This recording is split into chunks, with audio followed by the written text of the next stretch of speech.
Yahoo! Prof here, and I'm going to have to cut this one together. We're doing a follow-up on the BIOS updates that are required for playing basically Black Ops 6 starting in Season 5.5. And I will show you in here. But the reason why we can give you an update is my main motherboard here, which is the, they don't call it an X570, it runs X570 chipset, which, because ASUS wants to be like Apple. It's the ROG Crosshair 8 Hero Wi-Fi. The Wi-Fi is just, they put a Wi-Fi in it. It does have a different BIOS, though, annoyingly. I don't know why you need to do that. Can't you just make the BIOSes the same? It's just a toggle in there. And I actually might not even be using the chip that came with the board. We've been over that. I have whole videos about swapping out the Wi-Fi, the onboard Wi-Fi. They put a laptop card in there, okay? That's what they really did. Right here. What are we at? We are at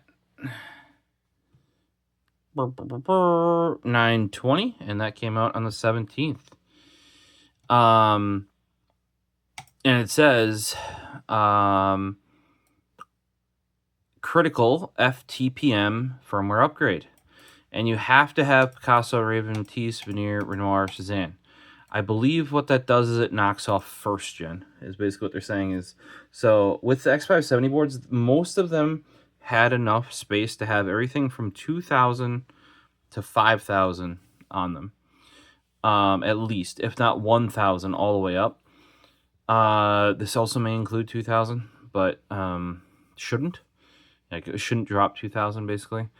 But on the lower end ones, like my B350 from ASRock, that basically, like, once you get to the 5,000 series X3D parts, right, the 5800 X3D, once I got that UEFI on there, it only does 5,000 series, maybe 3,000, but I think because the BIOS chip is only so big to have all the microcode and all the different CPUs and stuff like that.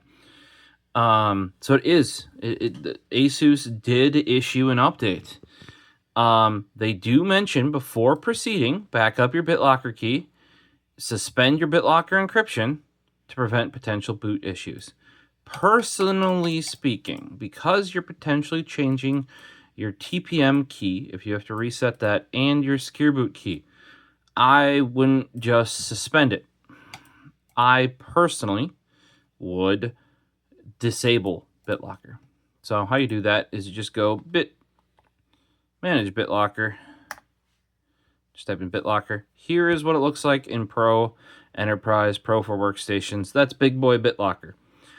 If you're only running home, you should buy Enterprise, in my opinion, to get better control. And if you're wondering, why do I need better control over my Windows? All the stuff that people bitch about in Windows 11 is controllable with at least Pro, if not even more so. Actually, not if more so with Enterprise. Yes, more so with Enterprise. You get more support, yada, yada, yada. If you need a place to find a key for Enterprise, like a gray market key, because Microsoft won't sell you them in the US unless you're a business.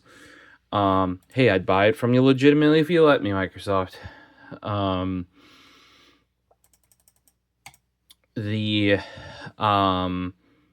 What you're looking for is called, I think it's device. Let's zoom on in. Device encryption settings. Right there. See that? Right there. Boom. So if you look, BitLocker here is a subsection to device encryption. Device encryption was added when Microsoft stopped shipping Windows 10, 11 Pro with Surfaces. I think it was the 6th gen that started with. And they still wanted them to ship with BitLocker. So they made a noob or a home gamer version of BitLocker just called device encryption. That would be the other thing. Now, that isn't BitLocker. Okay? It is, but it isn't. It's like baby BitLocker. I personally do not know how it works when it comes to, like they say, back up your BitLocker recovery keys.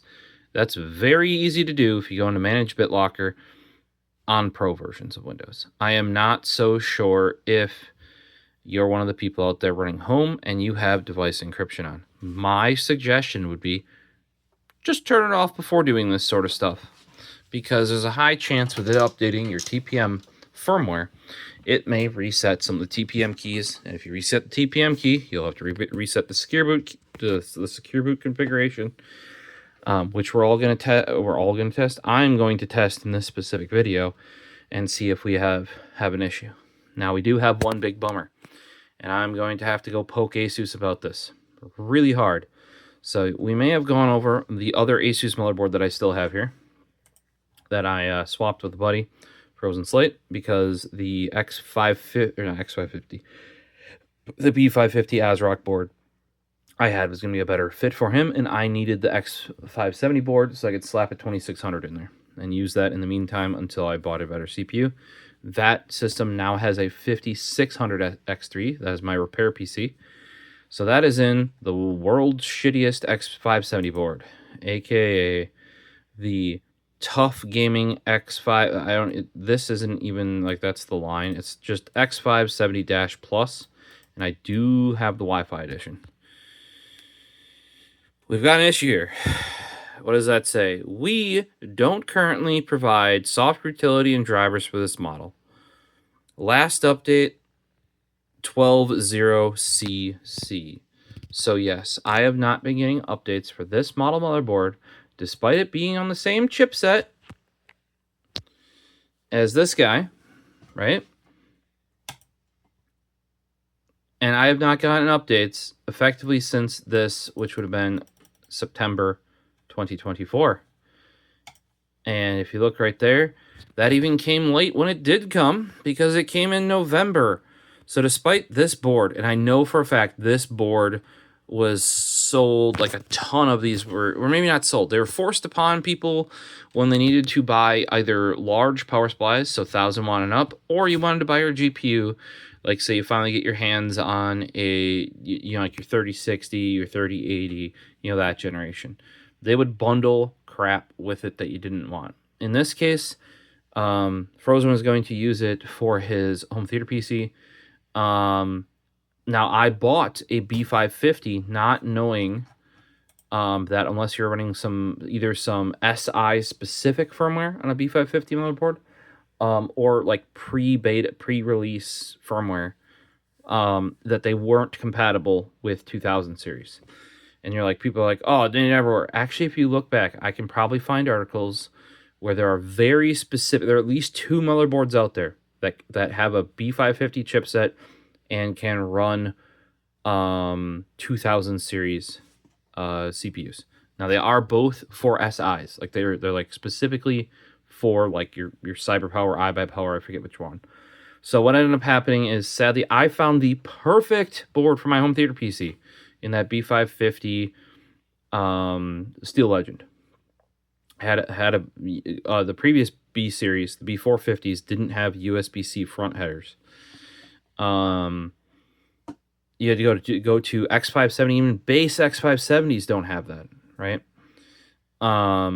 So I had to go up to the Extreme 4. I had to go up from, it was a Steel Legend Extreme 4. So I had to go up to the Extreme 4 in order to get what I needed in there, because I have like I said, I have a 2600 around here. Actually, technically, it's in my grandparents' desktop at the moment, because I upped them from a 1500, I think, 1600, something like that, to the 2600 for proper Windows 11 support. So it still lives. The 2600 still lives, and it just kind of got passed along between all my systems until they all got nice CPUs. And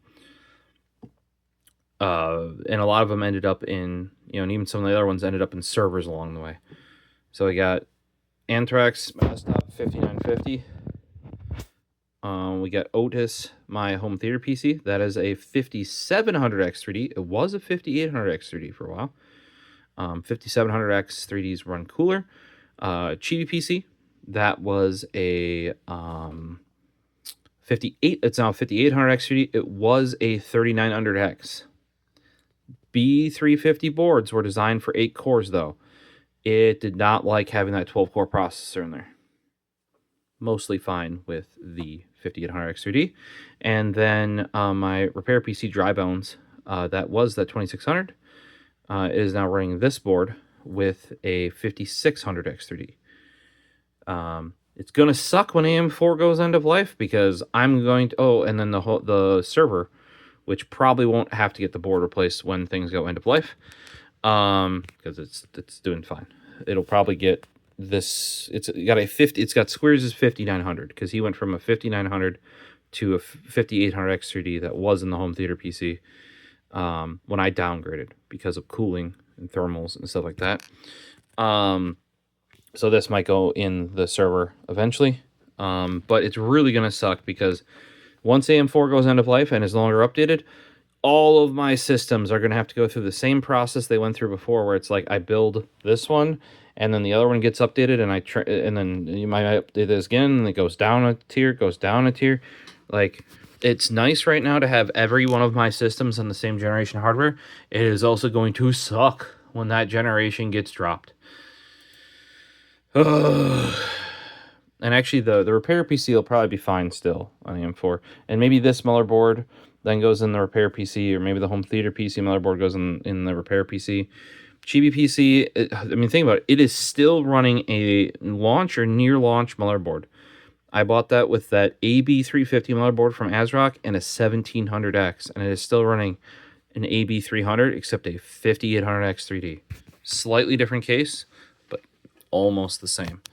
So I am bummed because I have boards that are years upon years older than this ASUS that are fully supported and got updates sooner than right there. Fatality. AB350 Gaming ITX AC, and it has a 120F with the FTPM update right there. Suck it, ASUS. So I have to actually suck it me because I traded for this board, and it hasn't been updated in a year, despite AMD making updates available. So sadly, I did reach out to ASUS about the firmware updates, but it was on my board that is now updated, the Corsair Hero Wi-Fi. I'm gonna have to reach back out and create a ticket for this guy, especially because they're saying it's no longer updated, and I'm gonna be like, why the fuck isn't it? It's the same chipset as all your other stuff. This is bullshit. So if you still don't have an update, guys, I've heard that Gigabyte, because they came out with their updates end of August, some of you were saying that it hadn't fixed your issue yet. So please hit me up in the comments if you're one of those people that did the specific updates with the FTPM, and it still hasn't resolved your stuff. Let's see if we can get you figured out and fixed up.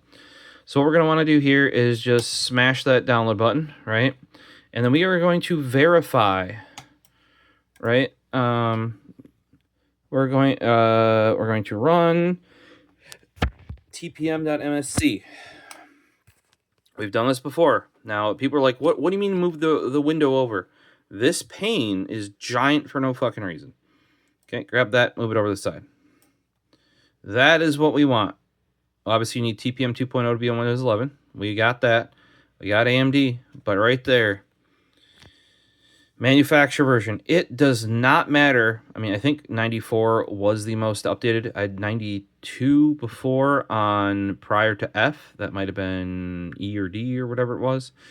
And then I think before that I had 89. But this third digit is the one that matters. So if you're on AM4, that has to be a 2. Mine is very much not a 2, meaning when we go into Call of Duty over here in Steam, it is still going to flag for the vulnerability. So if you've done the what do you want to say, the BIOS update, right?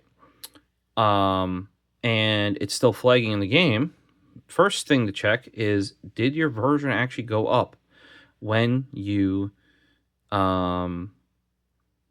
updated your firmware. By the way, this doubling you see with the trailing and ghosting on my cursor, that is not the monitor. That's not like me running some really low refresh rate. That's a 240 hertz OLED right there.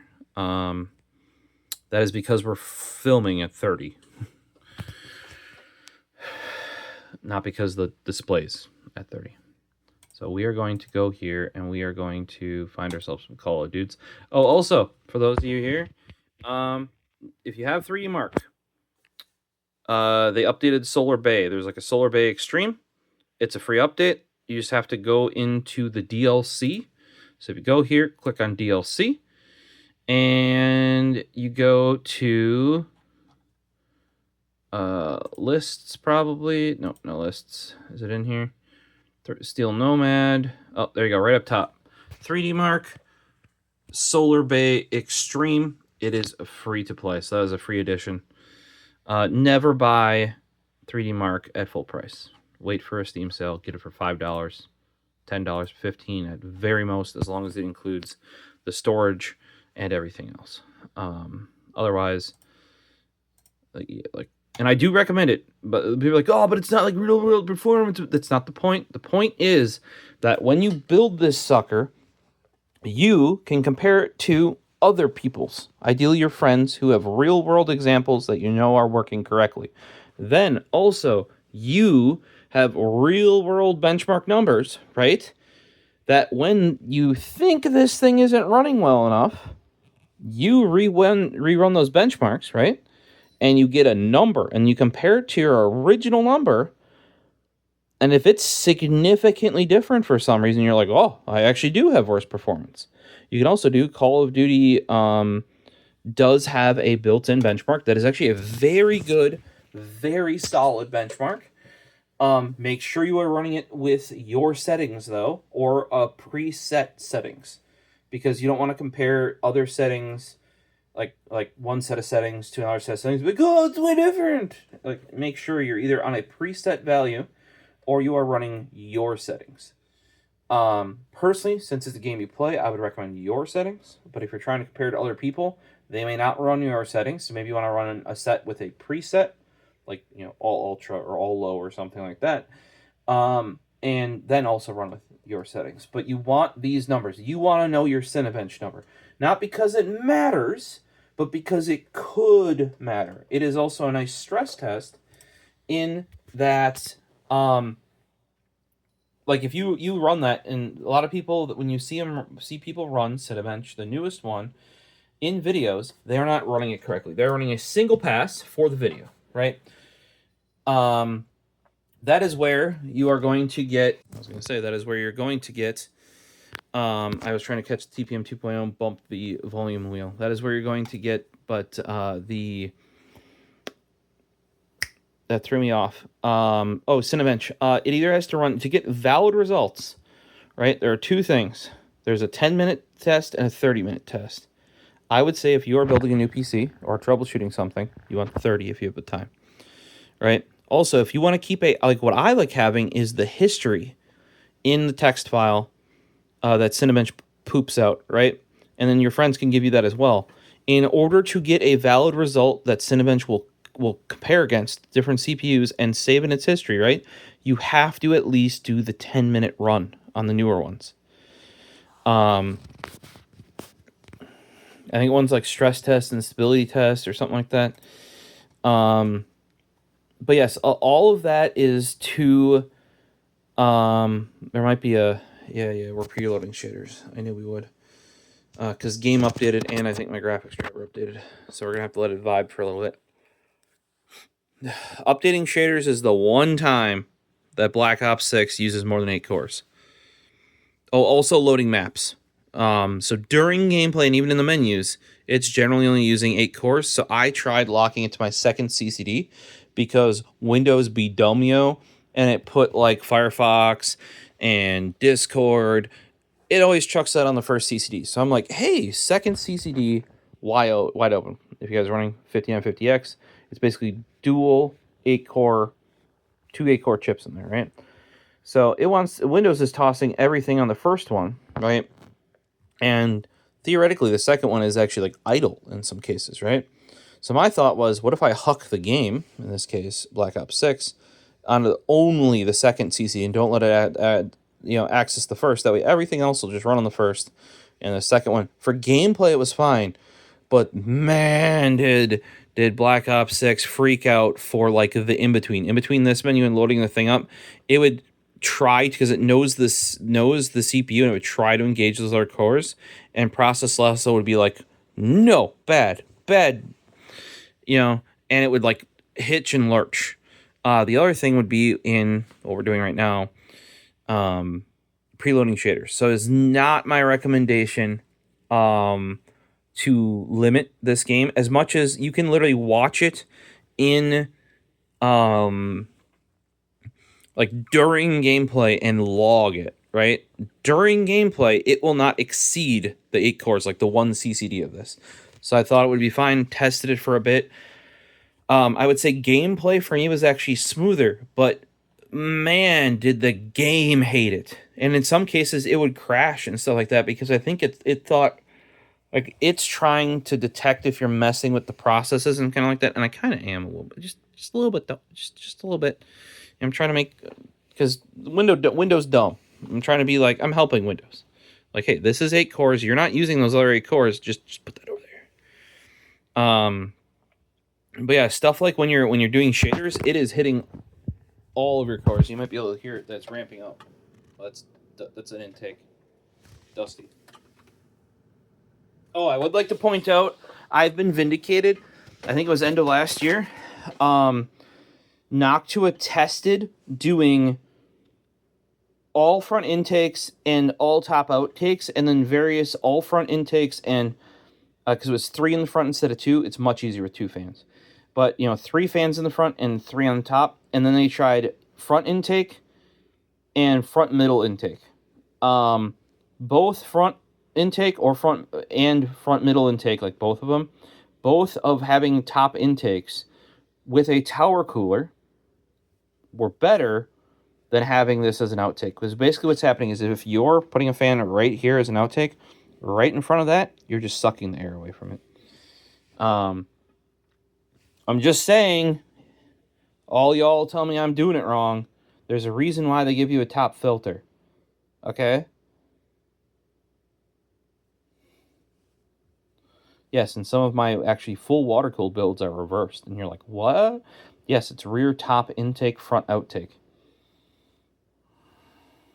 Because I do still want to run. Part of the reason why I started flipping that front top fan is because I want the easiest way to have balanced or slightly positive pressure in case is have one more fan. And don't complicate it. They're all the same fans, right? Ideally keep it that way, or as similar as you can. 3 in, 2 out. Positive pressure. How do you get 3 in on a case that only has 2 front fans? Well, one of these other ones has to be an in, and it ain't the rear. Now, if this was an AIO and it was top mounted, I would run a rear intake, because we're in the front, in the rear, out the top.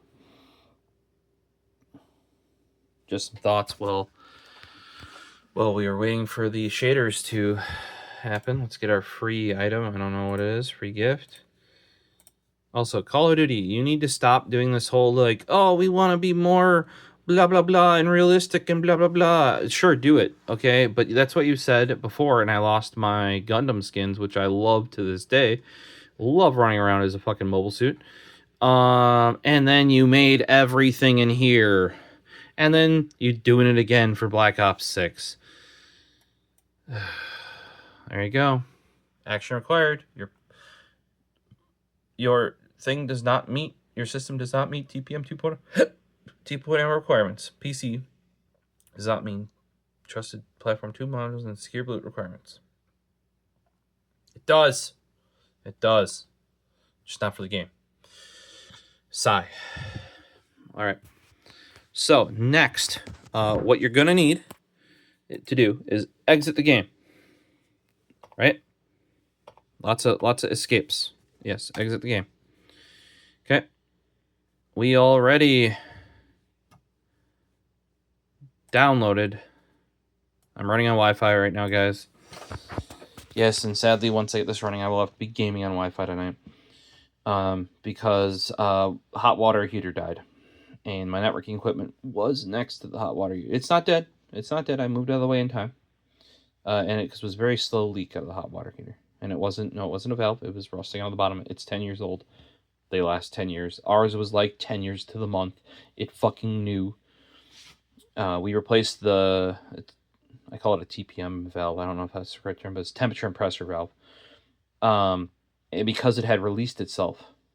And the last time we had to do that before we had to get a new hot water heater was because it had rusted out, and the rust became stuff that got stuck in that valve or that tripped the valve.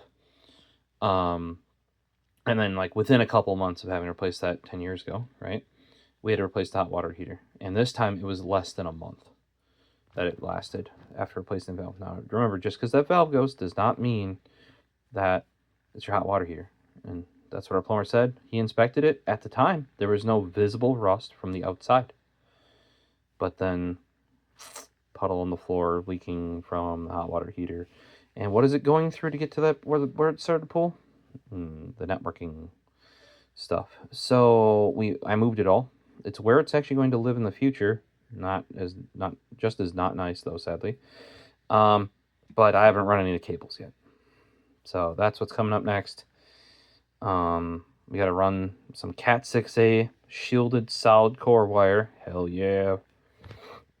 Get that 10 gig back. For now, we're using the little nubby antennas. By the way, those things are amazing. Whoever designed those for quadcopters and FPV, brilliant as Wi-Fi too. Probably because they use the same, like they're all using like 2.4 or whatever, like that sort of stuff. So it's similar wavelengths. And they're just like little nubs like that. And you don't have to have it on top of your desk. And I still have good enough signal. Look. Full bars. What you're going to do, though, is you're going to go to your BIOS page. Right? You can hit the download button. You're going to go to your downloads. I never extract anything in my downloads. Bad. It gets messy very quickly. Date modified should be over there, though. Come on. I don't know how you're... I don't know why. Okay, this folder's not agreeing with me. Either way, copy your file. Right-click copy or Control-C. Go to CTemp, paste it. Right? Now, in this case, there you go. I'm setting non-zip. Don't use 7-zip anymore if you're using Windows. Anything that supports non-zip, use non-zip.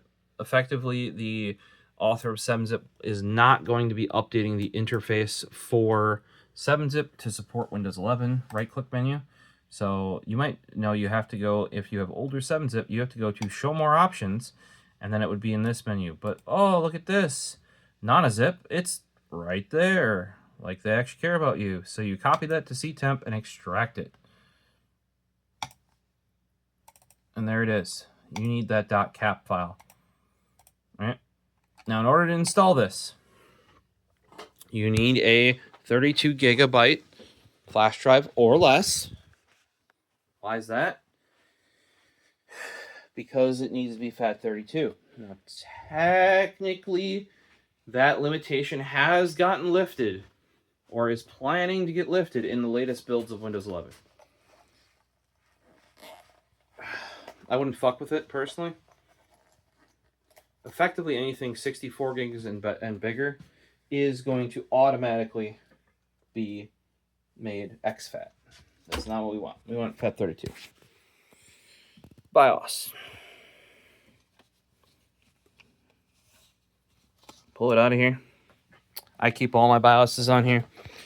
I have always kept them all on a drive. I used to use a 1 gig Sony. You guys might have seen it in some other older videos. You don't need... kind of smaller the better. As long as the BIOS fits on there, you're good.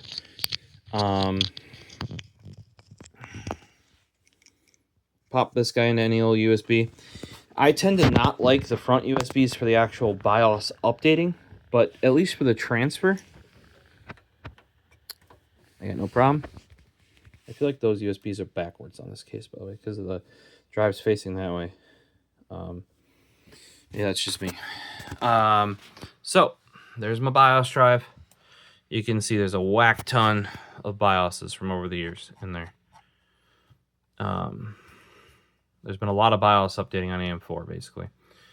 The one thing I will show you is if you have your drive, imagine this is not formatted correctly. If you look at there, it's only an 8 gig, because yes, I mean, like, here, for example, that's 4.46 gigs of BIOS updates, right? And that is going back to 2022 with 159 in here. Yeah. So they do start to add up, right? But they are not big. How you would format this to make sure it's FAT32. Right click, format. We're not going to format mine. I don't want to lose my data. But you would select FAT32, not exFAT. If you have more than 32 gigs, it probably will not list FAT32 unless you're on a very new version of Windows 11 potentially. You don't want NTFS. That's like what Windows is.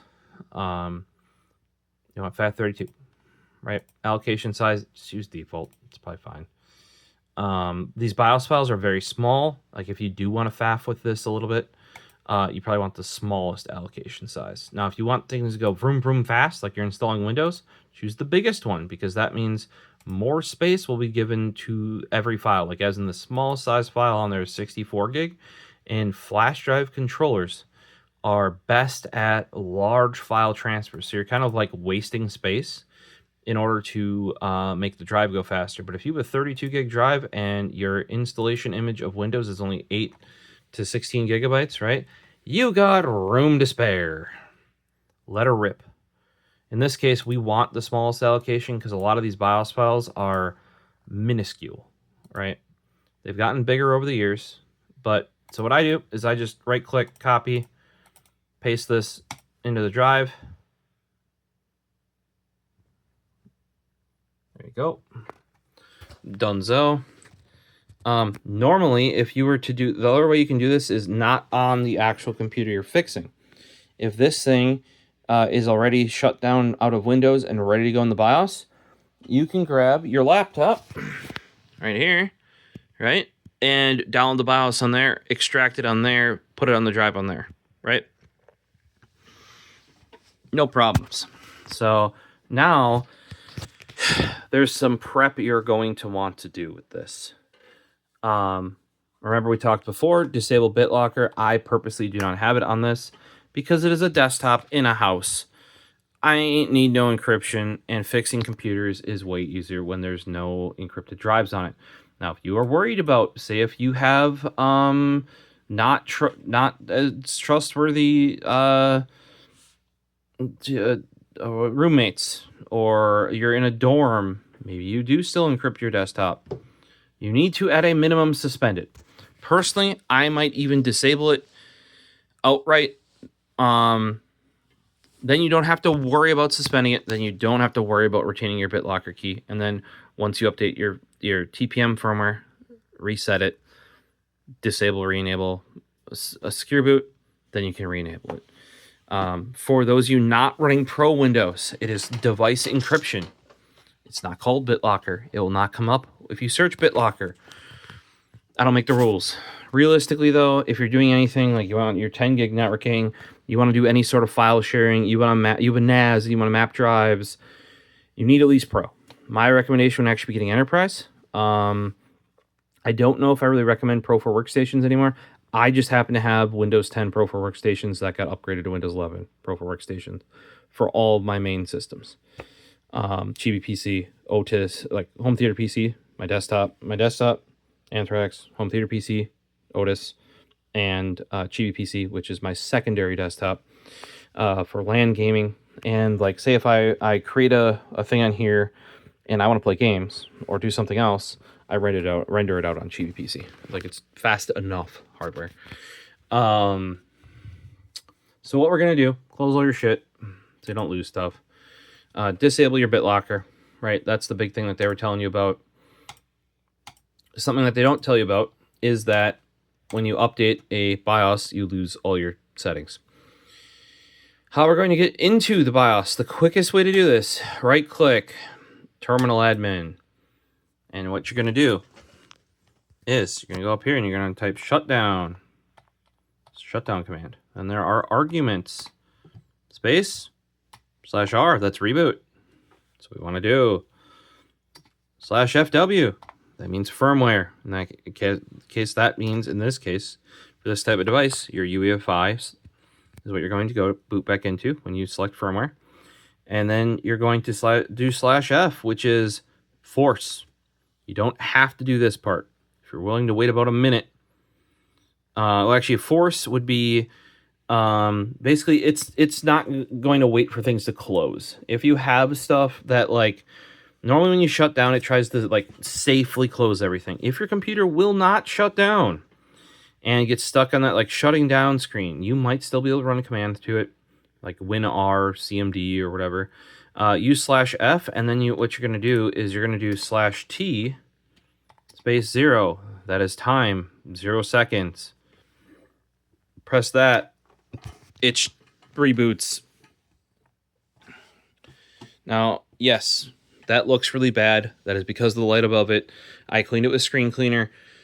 OLED, if you notice, those are minty. There are no streaks on there. The screen cleaner that is available nowadays is basically for, like, IPS and VA panels. That did not wreck anything here. Squares is the one, you know, he worked with me with Geek Squad and everything. He's the one that told me, like, basically, yep, use the screen cleaner, but then you basically need to use distilled water to wipe off the screen cleaner. Because of the OLED and the finish. I would have rather not even cleaned it. But the cats, oh my gosh, they rub on the bottom, they rub on the top, they hang from the damn thing. All right, so what are we doing in here? Now, I don't need to take pictures. I highly recommend you do. Why don't I need to take pictures? Because we're taking video with you guys, obviously. So, what sort of stuff do you need pictures of in here? The configuration of your UEFI, because it is going to reset. It will. First thing, XMP settings. What are you using? If you use custom ones, you know, I set, 3200 because that is, and you're like, oh, they're only 3200, but can't 5000 series do 3600? Sure can. This is actually X99 Intel memory. So, yeah, I just used what I had. This entire PC, I mean, not the 4070 Ti anymore, but back when I had a 3080 Ti, that was from the previous build. And the only thing I bought when building this case, Noctua fans, because I wanted to complete the vibe. Originally, I was going to save money and just use the fractals that came with it. But when it comes to the hardware that was in here, the SSD is everything, right? Everything else, I only bought the CPU. Everything else in here was from an RMA. Came back from an RMA, either from this PC, home theater PC, the server, I built a PC. This is an RMA computer minus the CPU that's in there. That RAM is X99 RAM, quad channel, obviously running in 4 sticks of dual channel. Yeah, and that's why I kind of want to do a quick build, toss it in here. It's hard to build a really nice custom PC in a Case Labs case when they're all RMA parts, and a lot of them, when they replace them, yes, I got newer, better parts, but when you're doing a fully custom water-cooled build with, like, water loops and stuff, you bought blocks for specific models of stuff, or you bought things to fit with certain things, and when it comes back with a different model, it doesn't fit anymore. But this was very satisfying to build. I love how it came together. Yes, it's a little bit dusty, but more than likely, this will exist in its entirety of its life in this configuration, because I needed 3 Fantex Halos. They are being discontinued, the specific model. And Newegg had 3 left, right, of the RGB digital ones. Almost everything, like, I needed a specific adapter to do a certain thing in there. I had one here, as if I was saving it for this build. That's how this whole build went. I think I have a video about it, but damn, like, I had just enough orange corners to get 4 on every fan. And those orange corners from Noctua only come with LTT coolers and fans and stuff like that. I needed spacers and stuff like that. The amount of spacers I had left and gaskets I had left for all these fans was the exact number I needed for this build. it just came together. In 3 days, I went from not having a desktop and not having built it for like over a year because of parts failure, things fitting, trying to do a really big custom build. 3 days, I built this. From 0 parts here, I mean, I had the hardware because it came back from RMA and I'd verified it worked, to this. And this was after LTX 2023, I think. I'm trying to think. Because I did the Torrent build for a friend shortly before this, if I recall correctly. But yeah, it was like, I'm pretty sure I came back from that, from my trip, and was like, I'm buying a Fractal Pop. The only difference was I going to go orange or like one of the other colors? And I went orange. And like ordered up cable mod cases. They said, or cable mod cables. They said they were delayed for however. I was like, hey, anyway, you can expedite that. And they're like, we got you. And they literally had them. Like I said, I was done within a week. Like the cables weren't swapped out, but the rest of the build got the cables in. Couple little pieces here and there. We've swapped the GPU since, and that is one really nice thing though about air-cooled builds is like, you want a different GPU, you buy it, chuck it in. We got in that big box over there an Intel Arc that's going to go as the secondary. So what do we need to save in our UEFI? Your memory. You know, maybe just screenshot the XMP, maybe the speeds. If you need anything more, you're going to have to go into DRAM timing control. If you tweak any sort of power stuff, unless you know what you're doing, which you wouldn't be watching this video if you did, don't go in and do it. If you're running a lot of AMD's stuff and a lot of modern stuff, just works the best and the most stably and the most consistently and the best frame times and stuff when you just don't fuck with it. Especially X3D parts. Often it's like they later enabled overclocking 5800 X3D. It only makes it worse. I have tried. So that DRAM is from loading the XMP profile, or ASUS calls it DOCP. So advanced trusting computing. Here we go. This is where our TPM stuff is, right? So that's going to get reset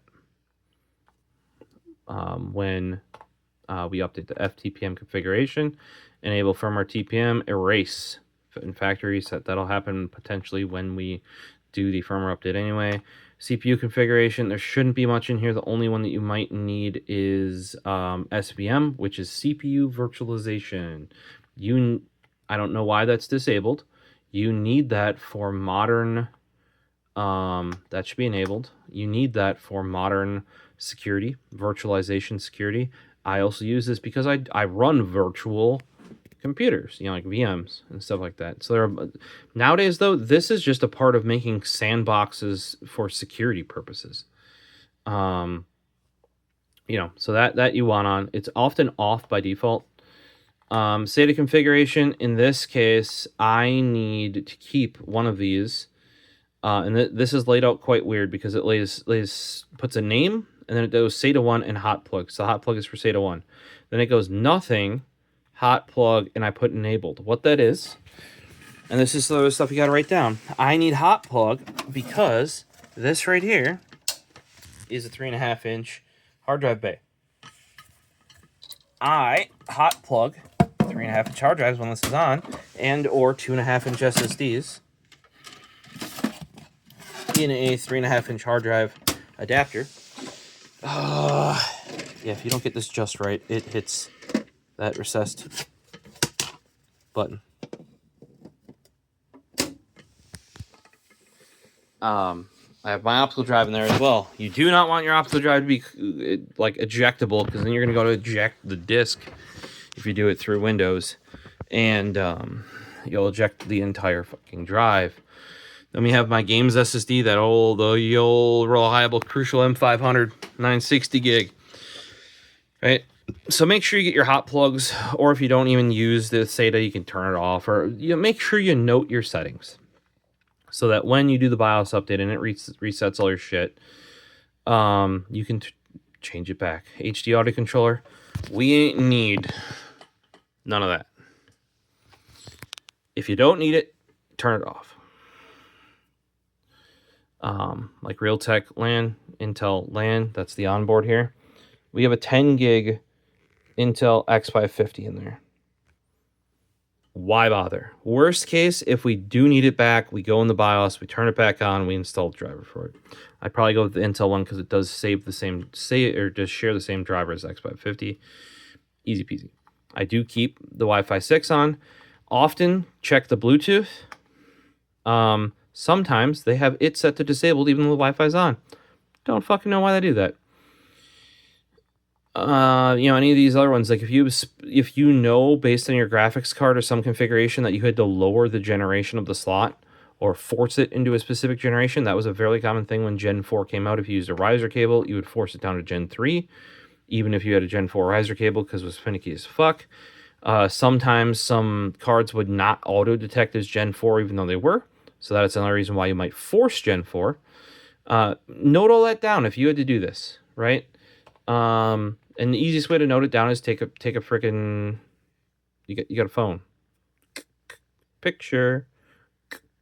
We got a Paisy. Whoa! You gonna sit down? I always turn on ERP ready, because then, and if you don't turn this on, if you have an older power supply, we're talking pre-Haswell, so pre-2014, do not turn on ERP ready. Your computer will not shut down. If you have any sort of modern power supply, there have been two reduxes since then, and I'm not even talking about ATX 3 and ATX 3.1, but in the ATX 2 spec, there was kind of the 2014 one for Intel Haswell, which is 4th gen, and then there was one after that. I forget what the spec is there, but that was for even further low power draw and huge spikes. If you have a modern PSU, which hopefully you should if you're running like I don't know, like you would have to be running some ancient, probably more than 10-year-old power supply at this point. Otherwise, in my opinion, you want ERP ready on, because that way, when you tell it to shut down, it actually turns everything in the computer off. Without that, it will leave a bunch of shit on and kind of like not be fully off. And certain, things don't like that. But for compatibility, because like I said, this being enabled on some real old, less compatible power supplies would cause issues. They, of course, have it off by default.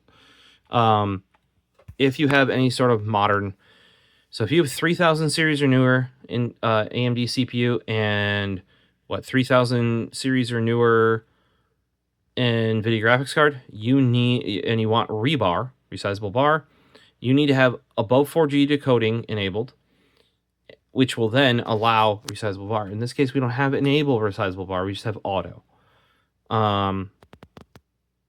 Which is fine because like NVIDIA only enables it on like a per game basis, so maybe that's why they switched to auto rather than a hard enable. There you go. SRIOV, remember how we enable virtualization? PCIe virtualization is basically what that is. I want it for what I do. I would suggest you do it.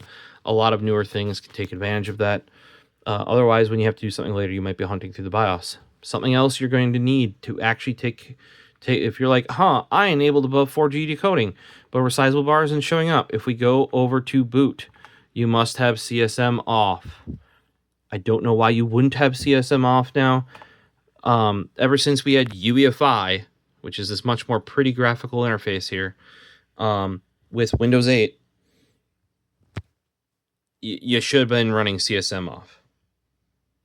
I know that wasn't the default in motherboards until the Windows 11 updates that came out. And that would have been starting in October of 2021 through January of 2022. You should have CSM off. That update would finally force it off because it's not compatible with Windows 11 at this point. There you can see my flash drive. If you need anything else here, network stack, that's bootable. You don't, unless you have a, I'm trying to remember the term, but like a network bootable thing that you use, turn that off. Otherwise, it just extends boot time. Smart information, NVMe information. There you can see my X550 T1. We don't need to do anything with that. And that's a UEFI because that board has a UEFI, so it shows up in the UEFI. And I was right. So it's CBS, NBIO, and you want to enable IOMMU groups. If you're actually using virtualization, you want to enable those. Personally, I would say, and on all the PCs I built, I just enable them. Because, like I said, a lot of security things nowadays uses, even Intel or Windows can't use its memory virtualization technology without the CPU virtualization enabled. Sometimes in these other ones, because at least in AM4, the audio is actually as part of the AMD chipset, just like audio in the past has been part of the Intel one. There can be some options in here to disable, like really truly disable that onboard audio. Some overclocking menus would be in here. Right there, see AMD overclocking. We're not going to mess with it. I can get this 5950 to OC. It doesn't like doing it. And basically anything above stock, even if we just use the Ryzen Master on it, any sort of load over 10 minutes and it'll click off, like just click off. And we're even talking about the most minimal option in Ryzen Master, right? The lowest overclock option makes it happen, and it actually gives it worse performance than it does if you just don't touch it. Yes, that is a U12A, but a U12A has, despite being much smaller, has the same performance as a D15S because it's got two of the newer fans in push-pull with a much more dense 120mm tower rather than the bigger dual 140, 150mm tower. So it's fine. You run that thing stock, it has no problems. You start, because it's just, that cooler's right on the edge of being enough for that 16-core part. Realistically, until you know you have overhead, I would not be touching. Like, everybody's like, oh, you gotta overclock it, you gotta overclock it. Now, your GPU, yes. Go in NVIDIA, what do they call it now? NVIDIA app. It's just what they call it now. So the GeForce experience. There is an overclocking section. Run it. It'll give you like plus 200 megahertz on the memory and plus something on the core. That is literal free performance. Take it. You might be able to do more if you do MSI Afterburner, but the auto tuning in MSI Afterburner literally uses the NVIDIA API. So now that it's just built into the app that controls your driver, might as well. Do be aware, any major... Here's the downside of doing that, even that auto overclock. Now, maybe NVIDIA will reset it, but in the past, any major revision, like first number revision, say you're going 577 to 580, right? That will reset your overclock, and you will have to rerun the tuning. So that is the biggest reason, and this happened even with MSI Afterburner. It would forget your profiles unless you hard-coded them in and saved them in there and locked them. And you would still have to reapply them, because the GPU driver itself would forget. That's been the case now. I think NVIDIA could fix that because it's their own interface now, and it's their own driver. Just keep that in mind. So if you update your driver and like, it's running slower, because we've seen 20-25% more performance with a decent overclock on a card. I'm not saying you're going to get that with the auto tuning. You're probably going to be lucky to get 5%. But you could notice that, depending on how sensitive it is, 4K 240 hertz panel, you could probably notice a dip of 5-10 frames a second, depending on where you're at. So I really, like I said, I don't mess with overclock. I mean, like, I do mess with overclocking. This system, I don't. The home theater PC, I literally went from a 5800X3D to a 5700X3D to have...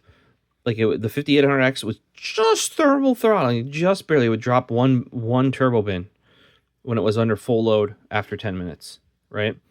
5700X3, no issue. You did have to really run the fans, but then the new second gen 140 mils came out from Noctua, and those actually fixed it. You're like, how can fans fucking fix that?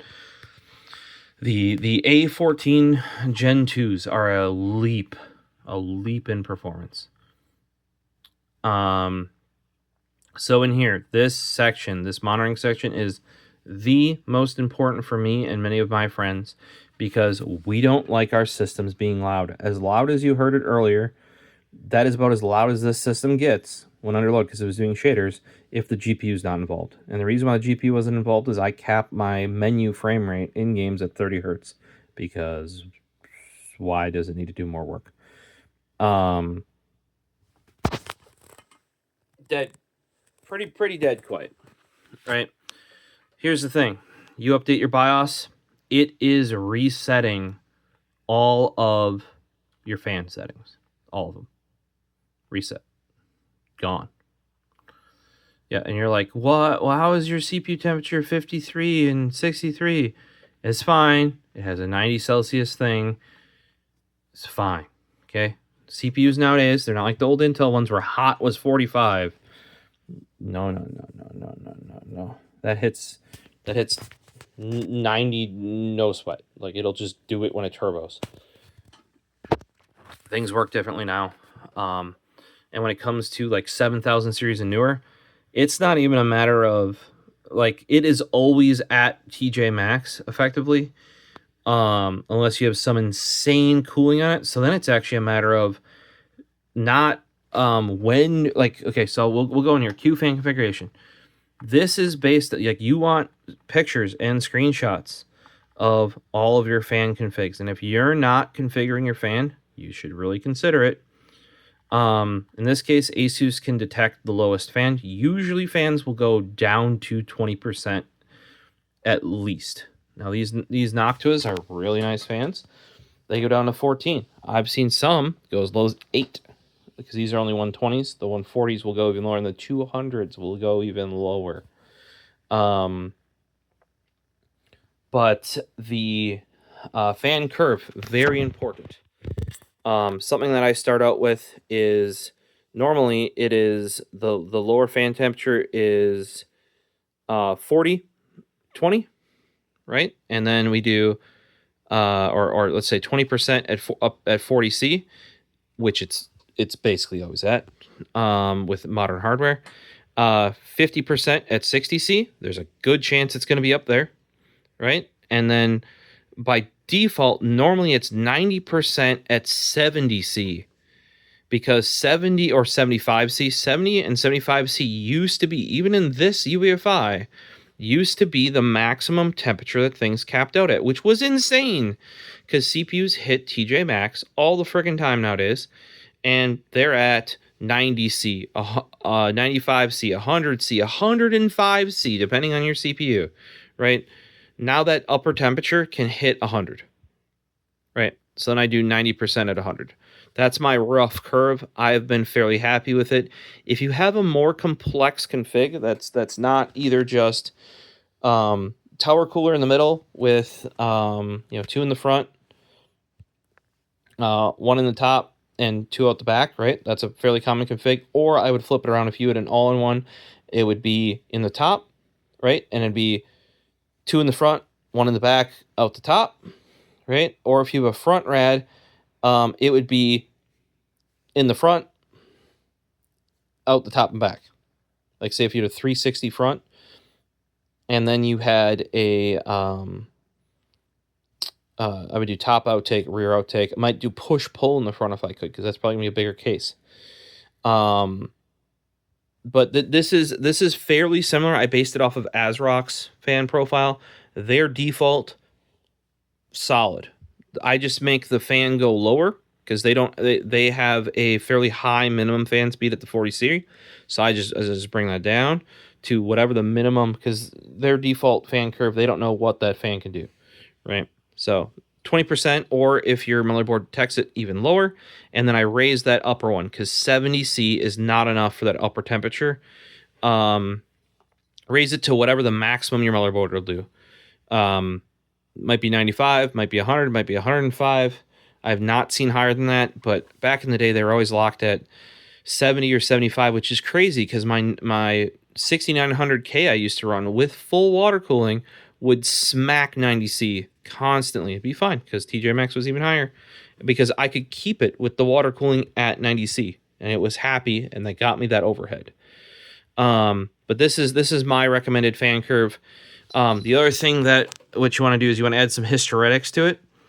And that's what really, because otherwise, anytime if you don't have some fan step up and fan step down on it, literally if you open a web browser, it's ramping because it for a split second is going to turbo that CPU or at least one CCD or even one, I forget what CCX on there. It's like one chunk of 2 cores or 4 cores, however your CPU is laid out. It'll take that little chunk within the CCD and just smash that to the moon, 5 gigahertz plus to open up Firefox, to open up Chrome, to do whatever. That takes no time. So on newer boards than this one, you can go with more wait time, like more lag, right? This is fan step up, 25 seconds. So basically, it's got to hit one of these temperatures for 25 seconds before it adjusts. And that'll make it much more gradual. Like it won't go brah, brah, brah, brah, or brah, brah. It's basically dulling that. And as long as you don't make this so long that when that heats up from that turbo, that it drops clocks because it's thermal throttling. Because a lot of CPUs, once they start thermal throttling, will not recover. Your system will not crash, but the CPU is it's like in limp mode, like your car would be, right? So it's going to take it out of turbo, and it may never turbo again until you fully power cycle. We're talking shut down, flip power supply off, wait 10 minutes or so, sometimes even flip it back on, turn it on, and then it'll go back to doing it. Sometimes they'll do it with a soft reset as well. But so you don't want this hysteretics to be so long that you start thermally throttling your processor because your fans aren't ramping up quick enough, right?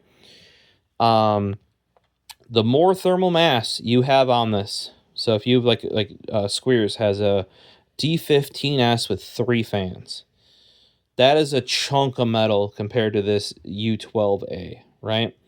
He has his set to at least double this, if not like quadruple, and it's been fine. And you really got it. That's where you need to actually run. Like if you want to go beyond, like now this is maxed out for this motherboard. He's got an ASRock. You get a little bit more control over that.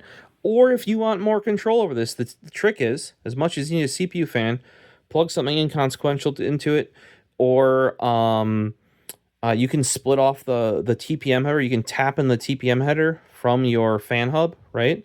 And you can run or not TPM, the PWM and the tachometer cables. You can tap into those and splice just those off and report those to the CPU so it thinks you have a CPU fan.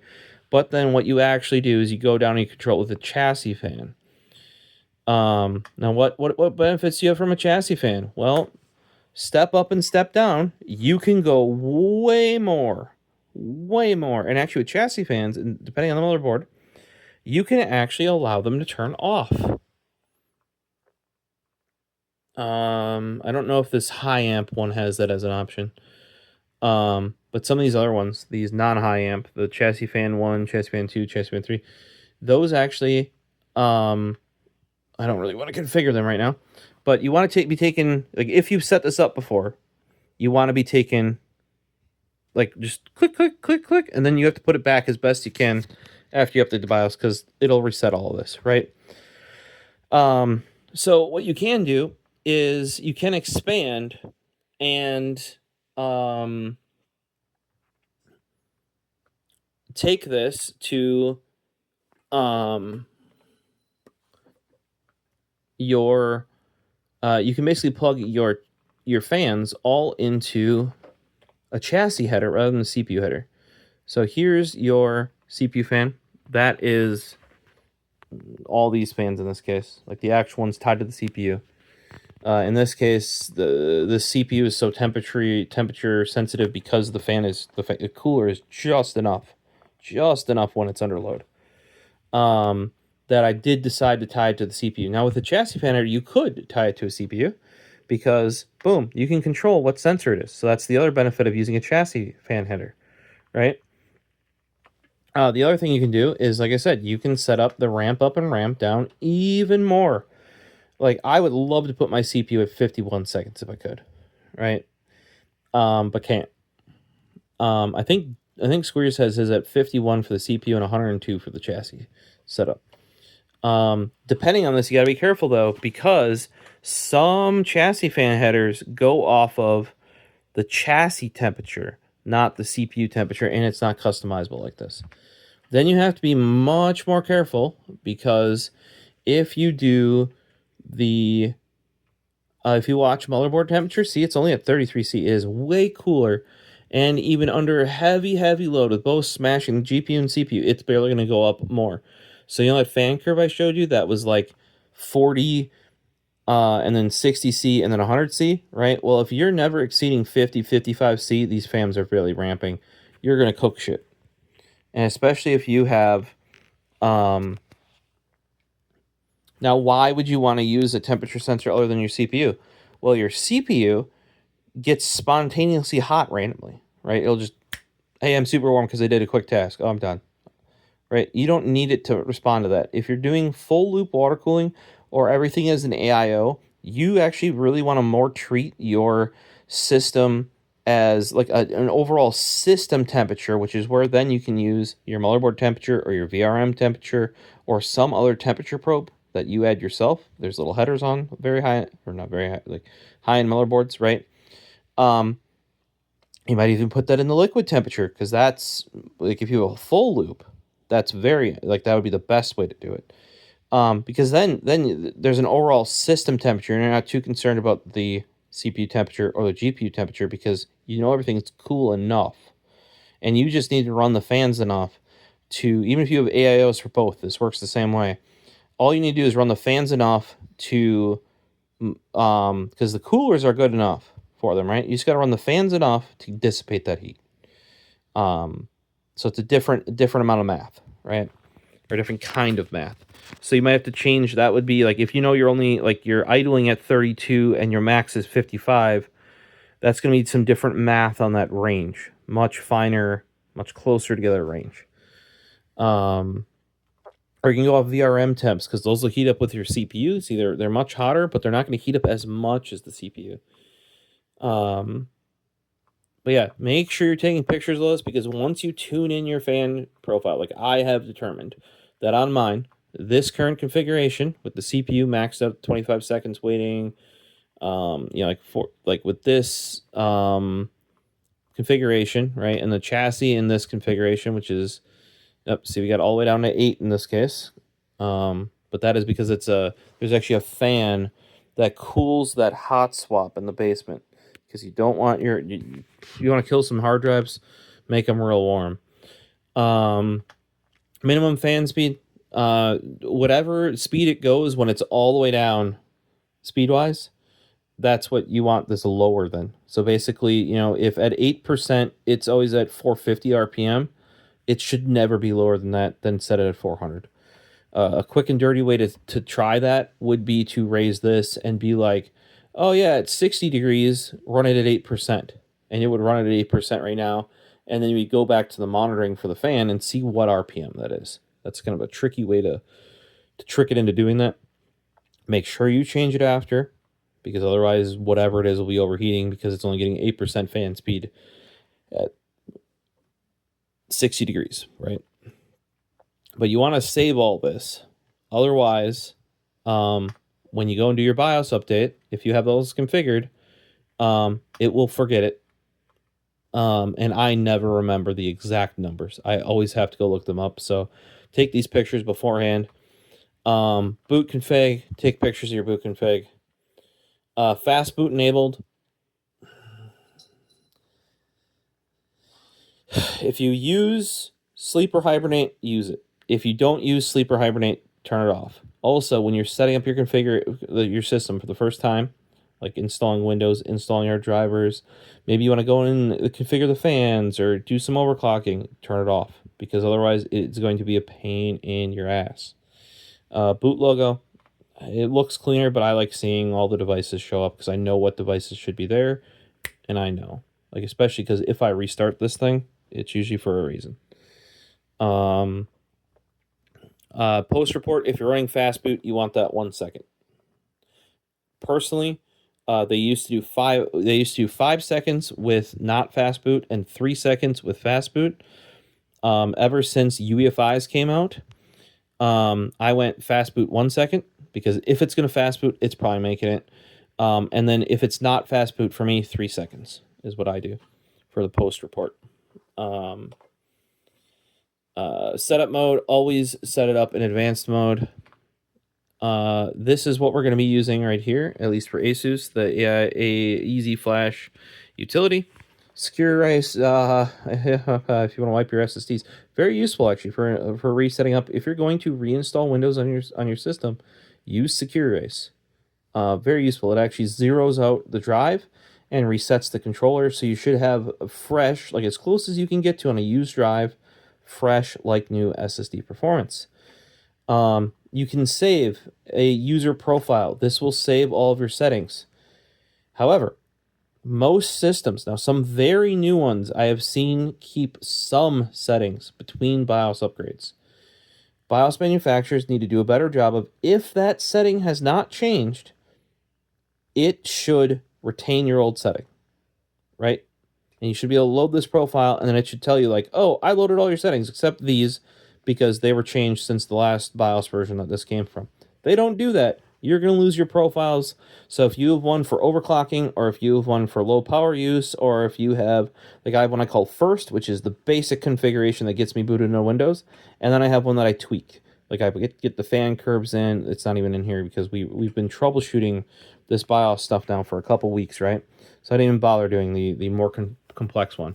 You know, the SATA configs, if I did have an overclock on here, I would have one exactly perfectly configured pre-overclock, and then one, and then I would tweak that one to figure out my overclock, right? And then I would save that as another profile, and then I'd probably turn fast boot back on, because while I'm testing that overclock, I don't want fast boot on. But yeah, these will disappear too in most cases. I have seen some retain, but do not count on anything retaining, please.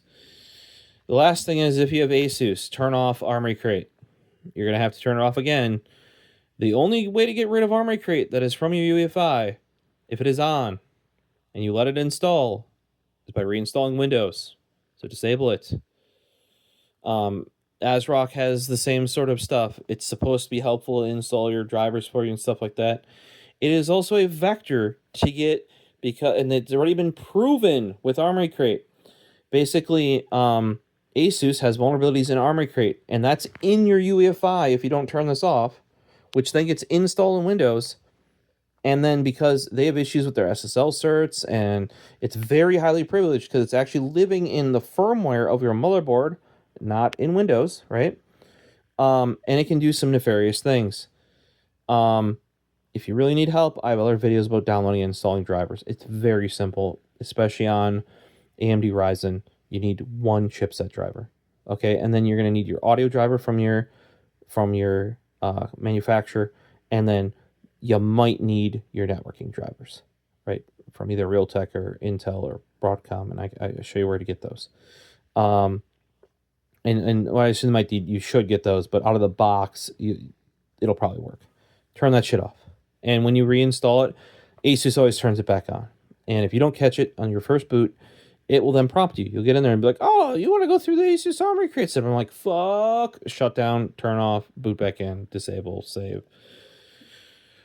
Yeah, I've almost fully set up computers and then noticed it installed Armory Crate or installed the ASRock version. The ASRock version is not nearly as bad, and they've started to disable it by default. Like, you can, if you need help, you can enable it. Also, always use advanced mode. I have found zero use for easy mode. All of that was supposed to be a thing when, here, I can even click on it. Don't use the mouse too. Look at this. Whoa, whoa. Some of these are better than this, but this is ass. Easy mode. Why do any of you want this? It's just a worse mode, okay? Actually, if some of you fight me, if you guys think easy mode is better in any way, shape, or form, please tell me. And tell me what it is, because this might look easier to read, but getting to any of this and actually dealing with any of it, you're going in advanced mode anyway. Just do it in there. and then set advanced mode as the default, which you can do on boot. See, advanced mode. Yeah. On ROG boards, it comes by default in advanced mode. Most of the ASRock boards comes by default in advanced mode. Oh my god, don't get me started about the MSI one, which has 6 squares. Oh my, makes me want to vomit. You know, but in this case, what we're going to do is we're going to do, or is it tool, easy flash. Okay, so now we're here. We want to find our flash drive. Well, you can see a whole bunch of BIOSes in there, right? So it's that drive. We also know because it's 7,000 megabytes, right? We're going to go over to the right. You're like, oh, there's so many. How do I find it? The newest one's always on the bottom. And you're like, how did you teleport to the bottom? You press End on your keyboard. Do I have a standard keyboard around here? End keyboard. Very important for programming and typing. And here's my beloved Del Quiet key. One of the best rubber domes ever made. And if you guys think rubber domes have a bad rap, use this guy. They don't have to be as shit as they are nowadays. End gets you down there. And when you do this a lot, you get used to any sort of shortcuts you can. Enter. Enter. Please back up. See, it even yells at you. Please back it up. Remember, we don't have BitLocker, and I would recommend that you also get rid of your BitLocker if you have a desktop in a secure location. It is not worth the trouble. Pain in your ass. Like, because what's going to happen is if that motherboard dies and you want to pull that drive out and stick it in another system, recover it, or you want to buy a new platform and just reuse your boot drive, you're in for a ride. Somebody who's repaired a broken System 30, actually missing System 32 on a failing SSD that was BitLockered, and recovery keys were tied to a different previous account. Yeah, that took me better part of the days. Just put it this way, days. Whereas if BitLocker wouldn't have been on there, it would have made my life a million times easier. So there you go. Hit yes. Hit yes. Processing. It's going to go through this. It's going to go through this multiple times. The first reboot after this should be... It should just go to the screen and be like, we've updated your BIOS. Please go in and do all your settings effectively. This can take a little bit. I don't believe I'm going up. I think I was already on F on the AGISA. Otherwise, if you're doing AGISA or if you have Intel, then you're doing Intel Management Firmware. And you're doing, like, basically Intel has all these different chips in there that get all different kinds of firmware. You can, on newer boards, you can see them in the UEFI all doing... Like, they'll do chipset, they'll do management engine, they'll do I/O controller, they'll do IPMI, or maybe not IPMI, I'm trying to think of another one. They just have, like, power and whatever stuff, and all that gets updated with this. It's not... when you start getting enterprise stuff, it'll actually tell you, like, what firmwares inside the UEFI are actually getting update when you update the UEFI. And this is one of those things that is a part of the UEFI in this case, because we're using firmware TPM, right? You have to update the UEFI in order to update the firmware for the TPM. That's also on the motherboard. So, and like the AGISA or AGISA is another part. That's like the core part of Intel or AMD is, sorry, AM4 and then AM5 platform. If I recall, they actually bought out ASMedia, who made their Gen 1 chipset because like of how successful it was, and they had to outsource that. So like, oh, we're just gonna buy you to do that, and it's been consistent ever since. You need one driver from AMD. So get back to you once it's done. So this is new. This is what popped up because the FTPM firmware. So it is requiring you to reset your TPM. And is warning you if you do this, you will not be able to recover it, yada, yada, yada. Boop.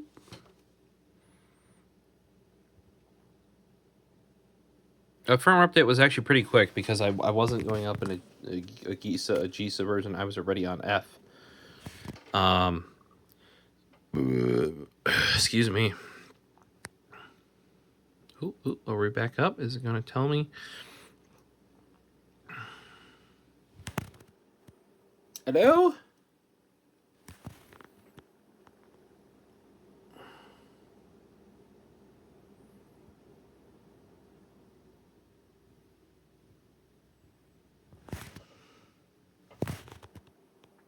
Oh, we'll be back once it's actually... Oh, there you go. So, please enter setup to recover BIOS settings. It would be great if you could actually do that. The other option, by the way, for saving BIOS settings is you can save it to your little thumb drive guy right there. Right? However, if you go to a new version, it can't read it anymore. So what's the point? What is the point? At least for the end user with a single system with a singular motherboard. I could see it for SIs or overclocking when they have multiple motherboards.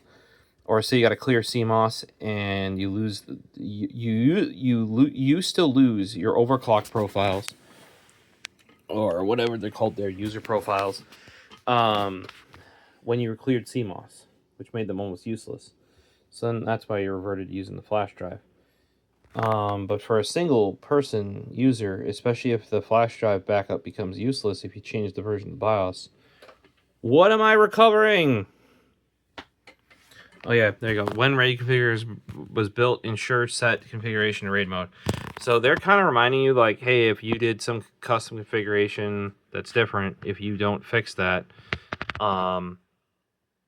it's not going to run right. If you can see, we're not at 3200, we're at 2133. That's whatever you want to call it, JDEC for the 5000 series Ryzen with DDR4. Yeah, and you can see I have my 990 Pro 4TB, my Sabre and Rocket Q4, that's 4TB.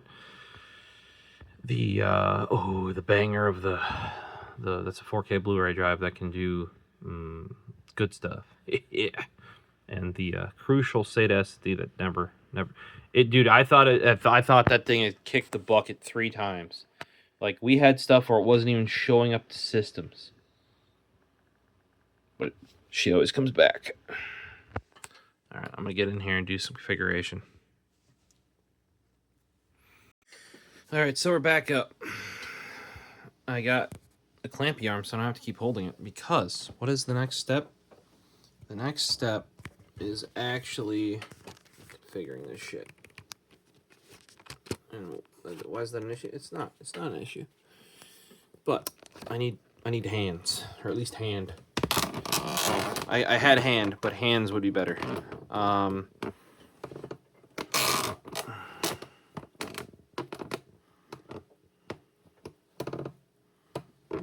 fall on me, Mr. Arm. You don't need to do that. So, step 0, I might be a little bit louder because I'm closer, is verify you're on the new version. 5201 instead of 5101, I believe. Then you can also check by going to Tool, Easy Flash, go over, go down. Yep, see, 5101. We just did that on 9.6, and now it's 9.20. Because we thought this guy would do it because it had the new GISA that should have this fix in, but they didn't actually include the fix. Most brands didn't. The next thing you can do is, because we don't need Easy Flash anymore, is go down to your computer and take out your BIOS Updates flash drive. Right? I don't recommend writing on the drive. Put a piece of tape on the drive and write on tape. And you're like, what's that on top of there? That is Scotch tape. So if you don't want it to wear off, you put a piece of Scotch tape over top. And how to get it cut so nice? Well, there's a nice ridge there. So you put the tape on. You take your knife, right? And you go, and then done. Or use a tuck. I like these for that sort of stuff. So take out your BIOS update drive because you don't need it anymore. Your BIOS is updated. Now, are we fixed? That's a separate question entirely, I think. So nothing in my favorites. If you do overclocking and stuff, that might be... Most of the time, I set it up and I never come back until I update the BIOS again. Like, once you get your fan profile configured, shouldn't need to. AI overclocking, yep, if you're on ASUS and you're on AM4, how you get to XMP on here is you got to go to DOCP standard. They consider that an AI overclocking. Enable that. We got our 3200. Get on here, we'll have our higher voltage. We're good. That's all we need on this page. TPM, we got it. What did we gain that we didn't have before? We didn't have SHA-384. It's probably important. Enabled. Enabled. We're going to give Windows SHA-1, SHA-256, SHA-384. I believe prior to this vulnerability, it was only SHA-256 that was a requirement. That is why SHA-256 was the only one that was on. Well, you're going to give it 384 because I'm guessing if it was added there for a reason. Some of you might be able to tell me wrong. In here, make sure some of these are on auto for TPM 2.0 spec. Make sure it's on 2.0. Or 2 in this case. Physical presence spec, the newer one. That's all we need here. But yeah, I would enable 384 at a minimum because if 256 was the minimum, is like a requirement, I think, for Windows 11 or something like that. You could not touch SHA-1 and it'd probably be fine, right? We're going to throw it down there in case something wants it or needs it, but 384 might be important because it wasn't available previously. And, yeah, that might be part of the fix. Or what get around, like, you know, so if there's vulnerabilities in SHA-256, right, that they couldn't patch, well, one way around that is just enabling SHA-384. Then you have to worry about the vulnerabilities with this. Or SHA-1, before that was AES-256. SHA-1, I think, has some vulnerabilities to it that makes it way easier to crack. So does AES-256. Like, you know, just coding vulnerabilities, right? We do not need to erase the TPM. We mentioned having to do that, but in the case of my ASUS board, it did it.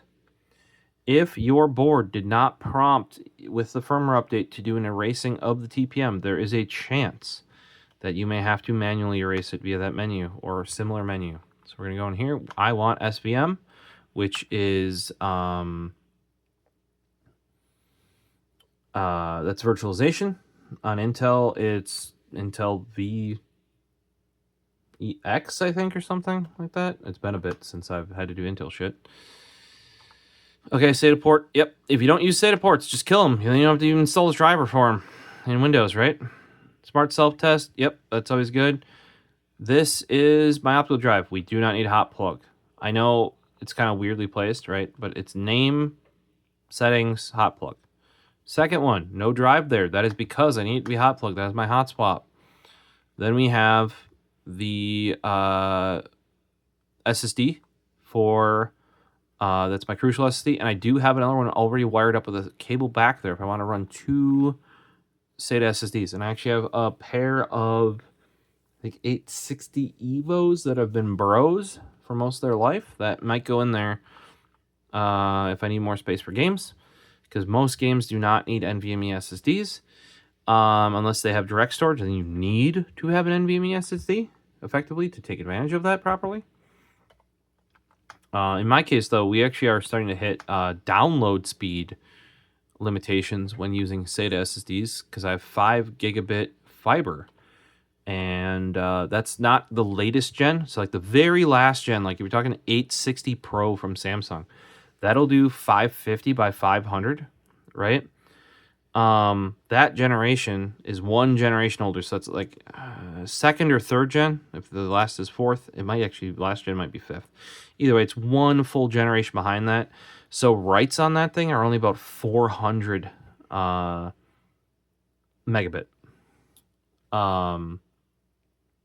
Or is it 400 megabytes per second? I'm trying to remember.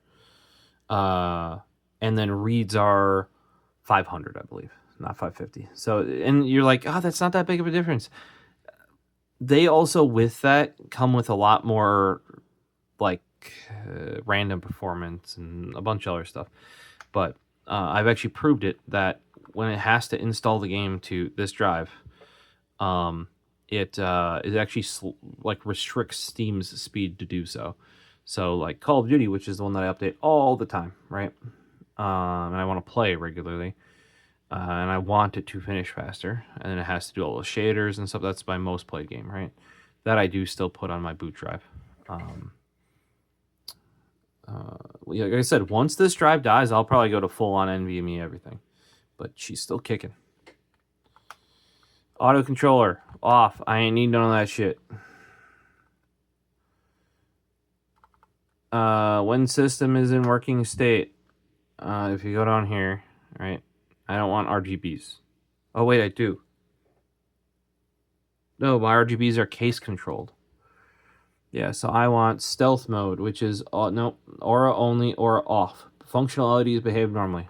So that's like your postcode and your temperature thing will work. Q code LED, automatically drop and do CPU temperature on Q code LED. I leave it on postcode only. I'm old school. If it ain't overheating, the CPU is fine. Make sure Bluetooth is enabled, because like I said, for some reason I've seen so many be Wi-Fi enabled, Bluetooth disabled, or Wi-Fi enabled, Bluetooth auto. No. Enable them both. Looks good here. Now, all these settings might not be the same for you. These are just common ones that I do on a first pass through. You may not need the hotspot for the SATA ports. Like I said, if you don't use any SATA ports and you're me in the future where your crucial drive finally died and you only have NVMe drives, and you're not rating them, which don't, please, God, oh God, don't. Just disable that SATA controller. Above 4G, yeah, resizable bar, let's go, SRIOV, pew, pew, pew, pew. What's odd is that this is not enabled by default. A lot of newer boards, if you were to get an AM5 motherboard, so 7000 series CPU, 9000 series CPU, and it detected you were capable of doing this, it would just do it. That still thinks the Kangaroo is plugged in because I just yanked it. Network stack disabled, hard drive smart. See, look, there's data. The data it gets off that old Crucial drive is not very good compared to a much more modern drive. NVMe config. The only one that we needed was CBS, NBIO, IOMMU enable for virtualization purposes. And it's not just like people are like, oh, virtualization, so VMs, like virtual machines and stuff like that, or you're running a virtual environment. Nope, even security stuff nowadays. You actually may flag for certain parts of Windows security, even built-in security, if you don't have virtualization enabled, where it can virtualize your hardware. It is an important part of sandboxing, which is an important technique for... We're going to skip monitor, okay? You might notice the CPU package temp is higher than it was before. That's because it doesn't have my custom fan profile. And or it's noisier, because I think we were at 800 before. We're going to do boot first, fast boot. On this first boot, I'm going to go disabled, boot logo disabled. Like I said, I like 3. 3 is enough for me. If you're a 5 guy, if you saw it defaulted to 5, then do 5. Automatically in advanced mode, right? CSM disabled. You shouldn't need that shit anymore. Secure boot. There you go. This is an important thing to check. Secure boot state enabled. Platform key loaded. There's a chance that the game still will not be happy, and we need to go in here.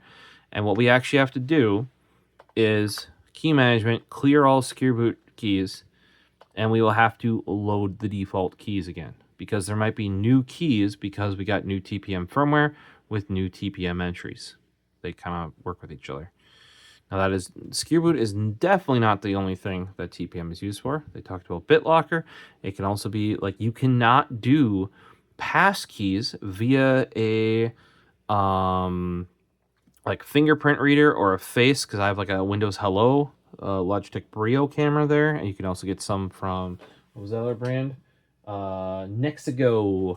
If you want any of that to do pass keys, or you want to do biometrics would be the term there. You need to have a TPM. This is why when people are like, oh, grumble, TPM 2.0, grumble. Your phone has had it for more than a friggin' decade, okay? And it's been used, and you don't even think about it. Now we're just forcing you to think about it. Also, like, enterprise computers, Intel vPro has had this shit for... All Microsoft is doing is forcing you to finally actually have it and enable it by default, because that is the number one issue with security, is places will not require it if they don't know their customers will have it, which is why we had a conversation, and I've been doing these videos about Call of Duty requiring certain features be enabled, aka the new TPM firmware, when they're not even available. Right? This is why Microsoft can, or why Call of Duty can start requiring that, is because when Black Ops 7 comes out, maybe not by the beta, but by full release, Windows 10 will be end of life. They don't have to support it, and thus. However, that TPM firmware update is not required for Windows 11. Just like that SHA 384 was not required for Windows 11. I don't know that's required for Black Ops 7 or the current Black Ops 6 5.5. But there are newer things in there. Windows Boot Manager, make sure that's your first one and it says your drive. That's your Windows boot drive. Okay. You could force boot override here. We're not doing that because it would cause us to lose all of our settings. Tools, we don't need flash utility. Secure erase, nope. Setup anime, I just kill that because this is text. We don't care. Armory Crate, though, the fucking bastard enabled itself again. All right, back to monitoring. It lost all your settings. Curse it. So we're going to do Q-fan configuration before you tweak anything. You need to do... Oh, hold on. Before we do this, we need to actually change some settings. Okay, so we have CPU fan, we have high amp fan, and we have PCH fan. This should be able to go to silent with a firmware update. At least ASRock managed to make it happen, because later on they figured out how to make X570 chipsets not require fans on them. In this case, we need to put this, I use PWM. Almost nothing, unless you have ancient fans in an ancient case yet, should be using DC mode anymore. Force it to PWM. We're not going to change anything else, because otherwise it's got to sense the fan with the Q fan tuning, right? Then we're going to go into chassis fan. We do not have a chassis fan 1. We do not have a chassis fan 2. We do not have a chassis fan 3. High amp fan, also PWM. I know for a fact it is. And if you notice, there is no PCH fan. Otherwise, normally I would just put it at the minimum speed possible if you can't disable it. And ASRock actually has like semi-silent, where like you can't outright disable it, like on the second gen X570 boards, but you can put it in silent until it hits a certain temp, and then it runs at minimum speed. We're going to do Q-fan tuning now. 2 to 5 minutes. You may hear the fans ramping up and ramping down. Listen.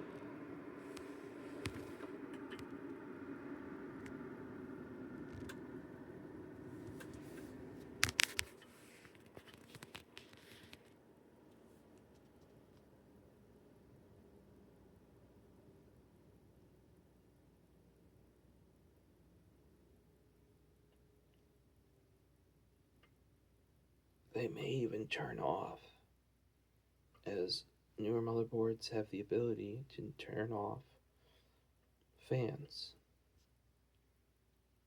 That is usually not an option that they will give you for the CPU fan, which is another reason why you may want to use a chassis fan header, even though you've plugged your CPU or your GPU fans into it. Now what it's going to test is what the minimum fan speed is to get them back up. The sensing on ASUS is still far better than ASRock.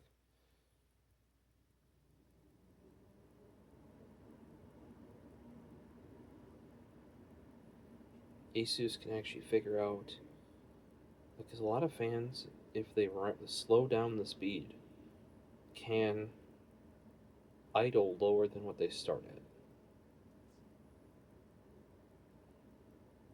and it'll figure that out. ASRock's pretty generic by comparison. However, the fan profiles from ASUS are garbage. And don't install their stuff in Windows. To control it, you'll never get it out. Fan curves are simple. Just put a little bit of time into learn.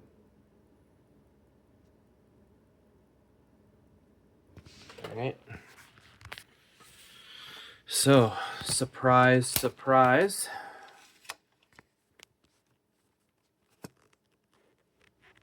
ASUS not respecting my disabled fans, as always. Those are the three in the middle at 60. Detected 14 instead of 20, because like I said, 20 is usually the minimum on average. Detected 8 instead of 20. The ASUS one is far, far more precise than the ASRock one ever is. If you run the ASRock one back to back, you will actually get different minimums. So ASRock, if you don't see a minimum fan speed like at, around, or below, like sometimes you'll see 23% or something like that, right? That might be fine. But if you don't see it around there, like it gives you like 46% minimum, rerun the test. Make sure you're on PWM mode, not DC mode, and that could be it. In this case, I'd love to do 50, can't. 25 it is. Now, this is a trick I was showing you earlier, where it's saying, do you see this stupid fan curve? This is not a curve, people. It's saying the CPU lower temperature, it's going to run at its minimum 14% fan speed. At 20 Celsius. What temperature are we at? Idling in BIOS. 60. Remember? 60. Who thought this? And then the middle fan speed is 25, and at 25 Celsius, you're in 20% fan speed.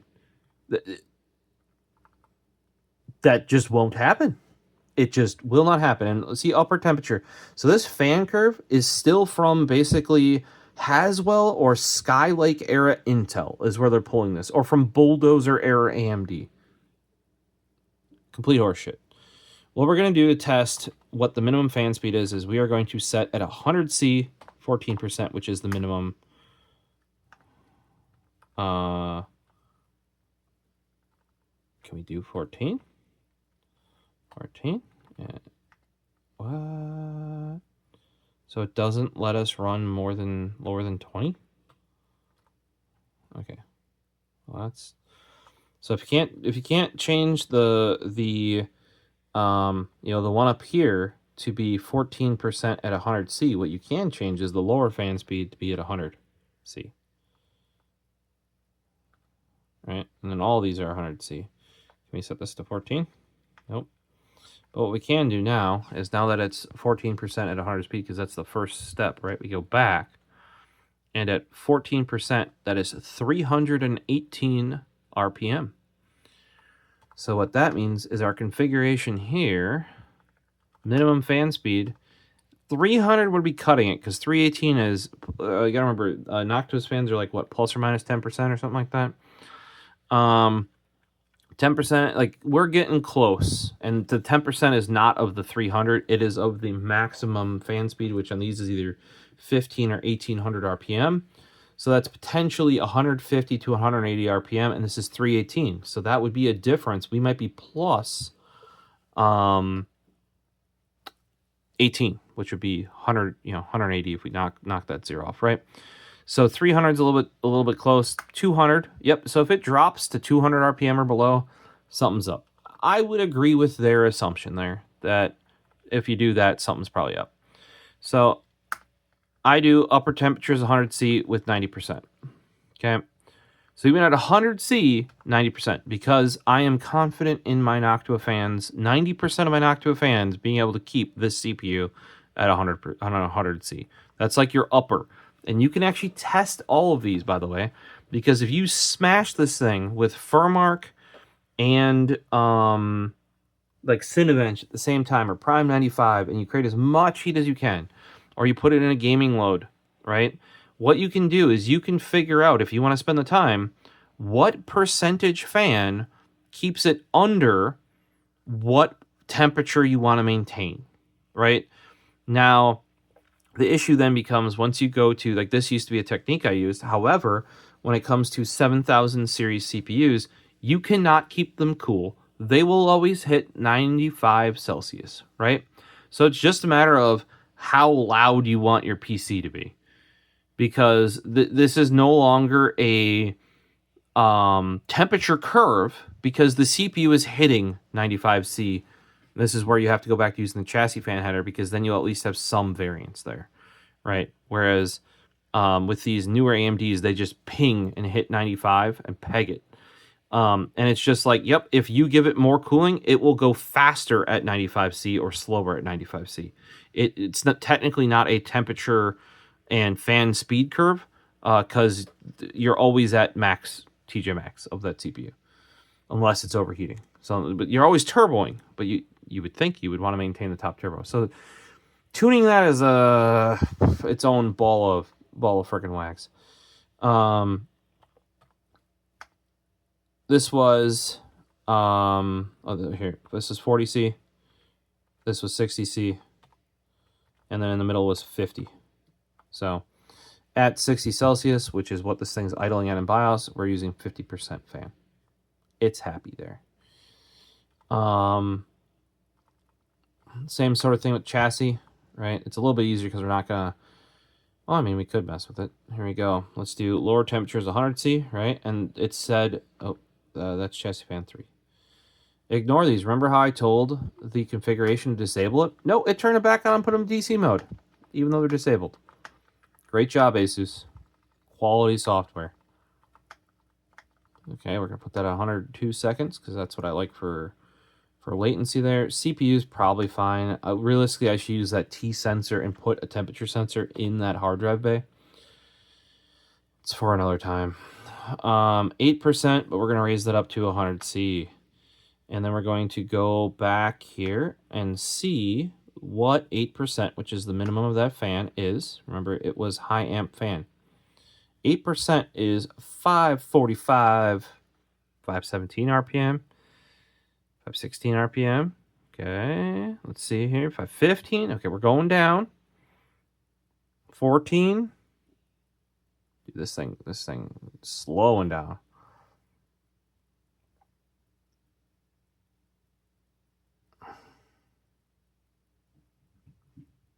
I mean, it slowed down from a couple thousand to 500 or so very quickly. 509, 508. Jeez. Yeah, remember, this is I think this fan is a 60 millimeter. So it being down this low, next to useless. 506. Are we going to go down to 505? Nope, we're back up to 512. Okay. So I don't know if I would, because this is really just supposed to tell you if your fan shit the bed, right? Just like before, if we put that at 300, we'd be cutting it close. Like, it might just idle itself. It might just idle itself off. I meant the wrong post. Chassis fan. So we're going to put this, remember that was just at 500, we're going to put it at 400. And then we're going to do 840.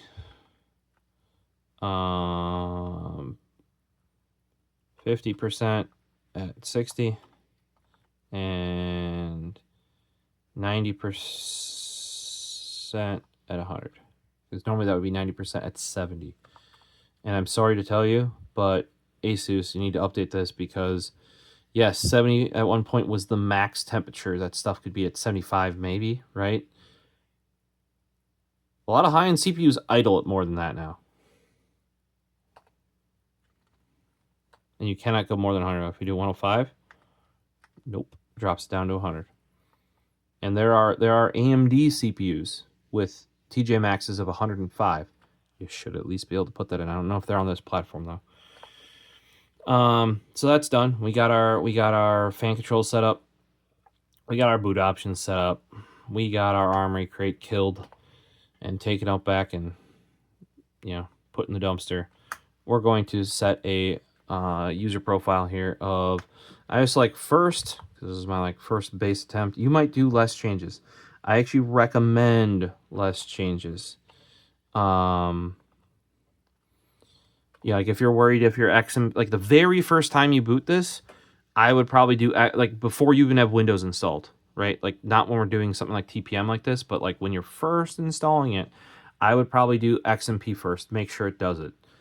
Then do stuff one at a time. So if in case it doesn't work, you know which change happened. Now in this case, we knew the good state of the BIOS. We are just restoring it back to where it should be. Saved profile 1, yes.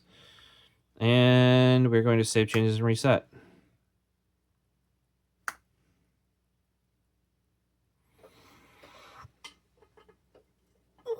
If you're confident, you can turn back on fast boot as well.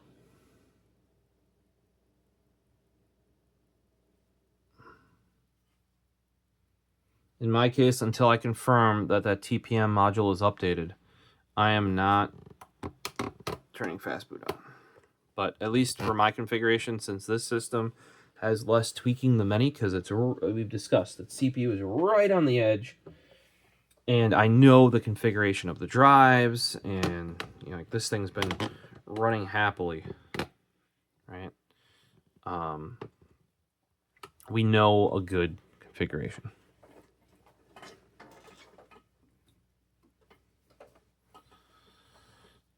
Ooh, new knife.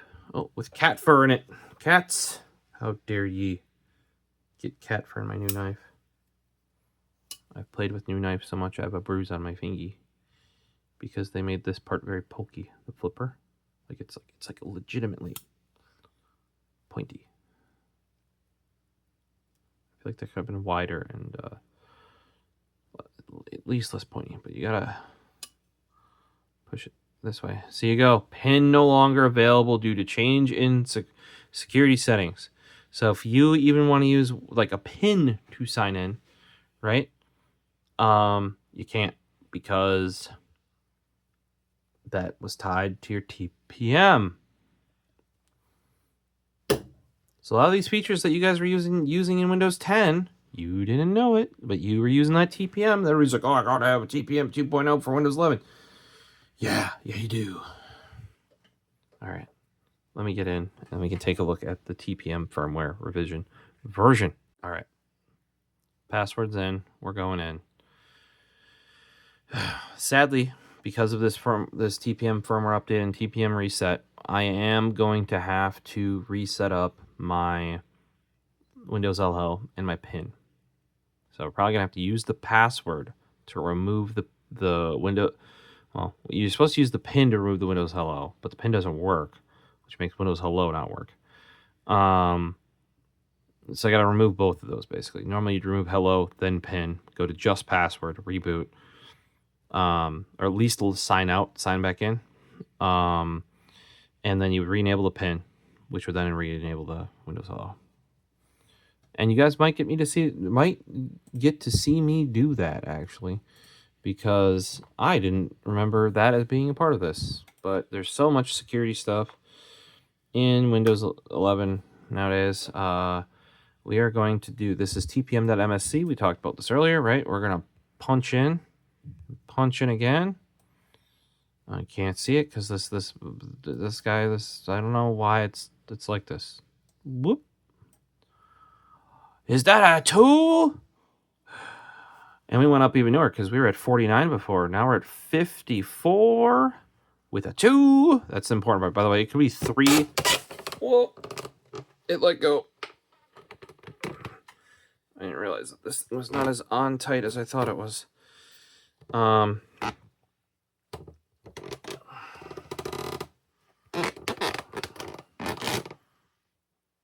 Okay, but either way, we have 3, 54, and 2. That 2 is what you need. It could, or sorry, 54. That's 94. We're zoomed in pretty far. I can read that fine. I don't think it wants to focus at 5x, being this short of a distance away. Like there's a minimum focal distance. Or maybe it's just filming OLED with a smartphone camera. There you go. You can see ghosting again. It's not ghosting. It's 30 FPS on the camera, guys. and gals. All right, so we're gonna punch out and launch Steam. We're gonna see if this error is away. If this error has gone away, I will then deal with going back in the UEFI and turning on quick boot because I can trust it. Actually, I should probably fix the pin shit and that before I re-enable fast boot. Launching Call of Duty. I expect it to work now. Now I just got to get on ASUS about my motherboard that they say they're not supporting anymore, which is actually newer than this motherboard. Or still worse. The X570 Plus is the worst.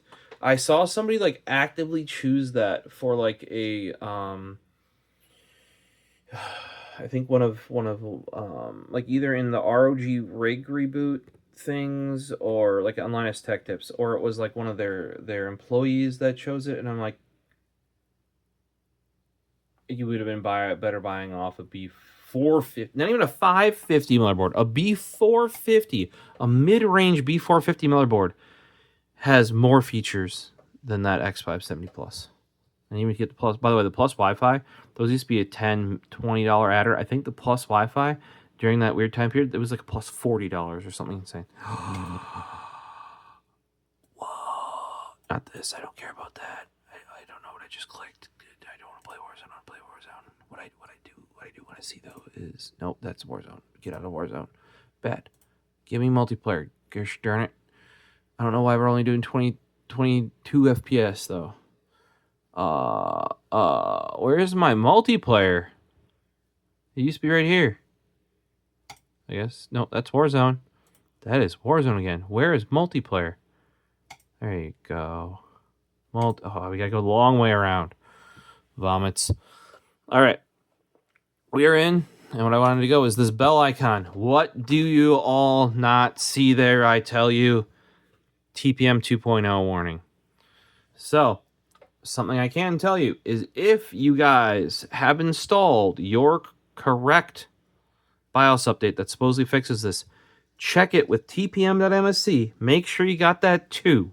If you don't have the 2, try reinstalling the BIOS update again. If you still don't have the 2, call the fucking company out. Send a support ticket. Be like, hey, be nice about it, I mean. But like, hey, updated the thing that says it fixes this. Here's a screenshot showing that after the BIOS update, and you can find that with system information. SYS, system information. Let's zoom on in here. And if we go to right there where it says BIOS version 201, right there, send them a screenshot of that to show that you're on their latest BIOS, and then send them a screenshot of the TPM firmware version and show that it's not on one with a 2 in that third digit there. And be like, hey, like, that's my modified Gorilla Pod GoPro arm mount that I have a cell phone on failing while plugged into power. Create that ticket, but you guys, you don't want to yell at them, you don't want to do anything like that, and they're gonna ask for those screenshots. Like, what the fuck are you talking about? And be like, here you go, you can see.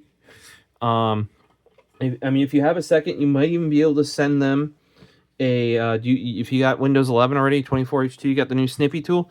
Snippy tool, obviously can get you those screenshots like that. Make sure you turn on autosave. It can also do Snippy screen recording. We've done it on our previous videos here, where I did the really ghetto having the camera open so you guys have a live view of my face. Use the screen video snip and show them you navigating, and like, here it is. You can see I'm on this BIOS version. I open up TPMSC, open this up. Hey, if you look right there, I am not on, there's no 2 there. You enable your mic too, and they'll take that. The more info, as somebody who works in IT, the more info, like if you ever have an issue with something and it is not, this is Paisley going under the camera. Well, she thought until she wasn't.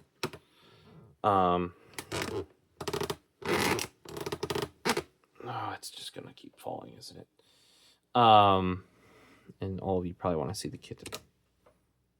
Let's go wide. Kitten has claimed me because we have not played video games yet, and it is almost 4.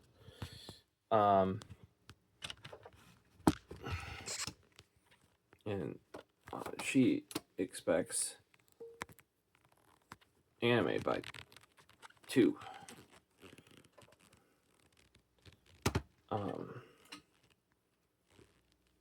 But yeah, make sure you provide them evidence. Don't just be like, why haven't you updated your BIOS yet? And be like, hey, yep, I know this is a thing. Are you going to have it in time for the Black Ops 6 beta or Black Ops 7 beta? Because we were told we're going to need it. Your other models have it or other brands have it, something like that. Here's a screenshot. Here's a link to upload it to your personal YouTube video. Put it as unlisted. Link them to the video. Stuff like that. Help them by doing this sort of stuff, right? But now that we know this works, I am going to back out and not play it because I need to fix my face sign in and my PIN.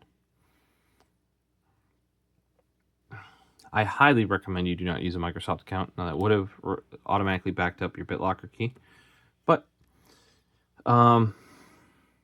as we discussed, I don't use one of those for my local securely, not publicly accessible device. Now on my Surface, it's a different story, different kind of device, right? So let's get to settings here and accounts, and so you're like, oh, you gotta sign in Microsoft, sign in. Fuck off. We want sign in options, and it doesn't tell us the pin's broken, but we know the pin's broken. So we're gonna go to facial hello, and we're going to say remove. Okay, right? And we go to pin. We say remove. Are you sure you want to remove pin? Having pin makes it easier. If you're using face or fingerprint, they will stop working if you remove the pin. Well, they have already stopped working. Right, so what I did is I removed my Face ID, or if you're somebody who's got a fingerprint, like you can buy a little fingerprint sensor for your computer. If you don't want to buy a face sign-in camera, the benefit to the face stuff, if you have Secure Boot and TPM enabled, then you can use passkeys, or you can even biometrically unlock your, for your browser, you can biometrically unlock the. Like in Chrome, your password manager in there, or for your passkeys need some sort of biometrics because they are, how we are always like 2-factor sign-in. There's a downside of passkeys right now. They are 1-factor, but they want to make the 1-factor your computer. How can they make sure it's your computer? TPM module and some sort of biometrics. And you're like, oh, well, that's obviously 2-factor. All the TPM is really doing is securing the biometrics. But we're going to hit remove on the pin. And you guys can't see this part. And we're back. So pin's been removed. Now, at a minimum, you need to sign out. You can just straight up reboot if you want to. But technically, this only requires a sign out. If you saw it hang on a thing there, if you did that forced reboot, you use that /F, right? It would not have waited for that. It would just have said, fuck you, I'm closing you. I'm rebooting. If you ever have, that's another thing. If you guys are always like, it only gives me shutdown and update, and I just want to shut it down. Well, use the force one, and it won't do updates. Also, if you know what you're doing and you get yourself pro or higher, you can use a group policy to give yourself back the shutdown. If you look at mine, when it has updates, it has shutdown and update, and it has just shutdown. Same thing. It has hibernate and update, or hibernate and sleep shouldn't have updates, but it has reboot and reboot with update, and it has shutdown and update. That can be controlled. It's just taken away by default because otherwise people would never. The average human would never update their computer, which You know, we talked about how on the very first video, I thought that might be a thing because I was 2 months of updates behind. Because unlike what some people say, you can control, to an extent, Windows Update. And actually, you can control to a very significant extent if you rip it out. Let's get signed in. All right, now remember, ideally, passwords nowadays, greater than 16 characters. You don't have to use just a password at that point. Use a passphrase. At a minimum, some people are like length is better than everything. Technically, yes, but if you're using dictionary words, they'll just use a dictionary word attack. If you go greater than, especially for your Wi-Fi password, that needs to at this point be greater than 16 characters, and not just be numbers. Okay, because if it's just numbers, that's an issue. If it's 16 or less characters, a roaming 4090 or 5090 will just at this point. So we're back in with just the password. And then you got to go back in here and sign in options. And then we got to enable PIN, because if we don't, PIN is what does Windows Hello. If you notice, your phone too still needs a PIN of some kind, right? Or I guess pattern you might be able to still do on Android. But both Android and iOS default to PIN. They default to 6 beep beep boop beep boop, right? Six digits. And then once you enable the PIN, you can start doing biometrics, and that's what things prefer.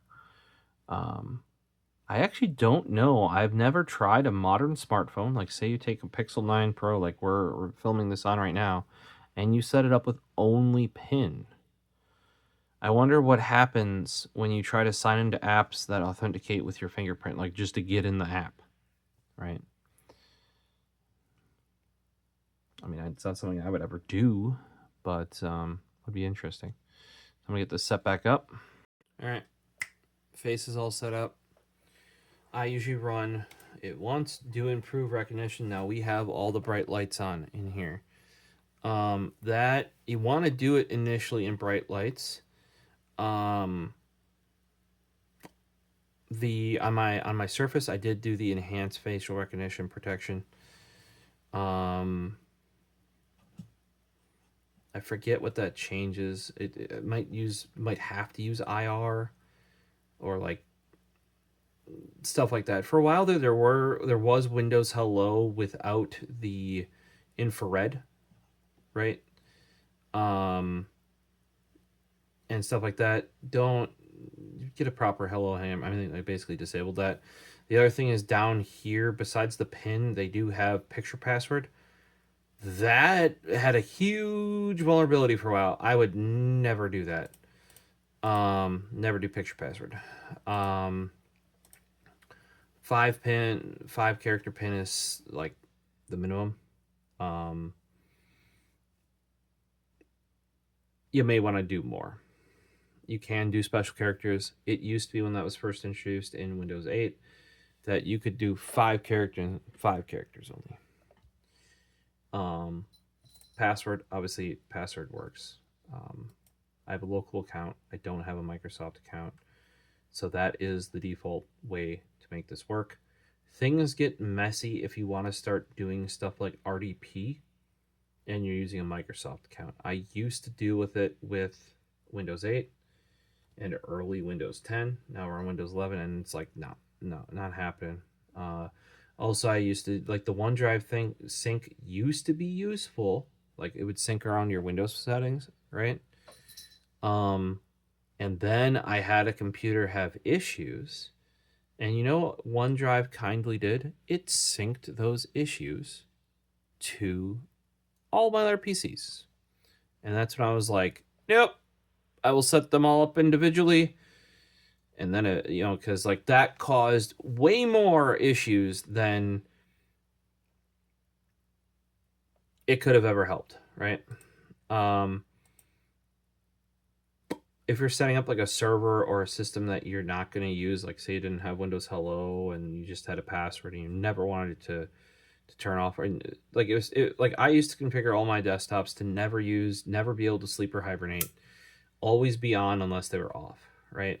You would turn off this option down here, which is if you've been away, when should it require you to sign in? Never, right?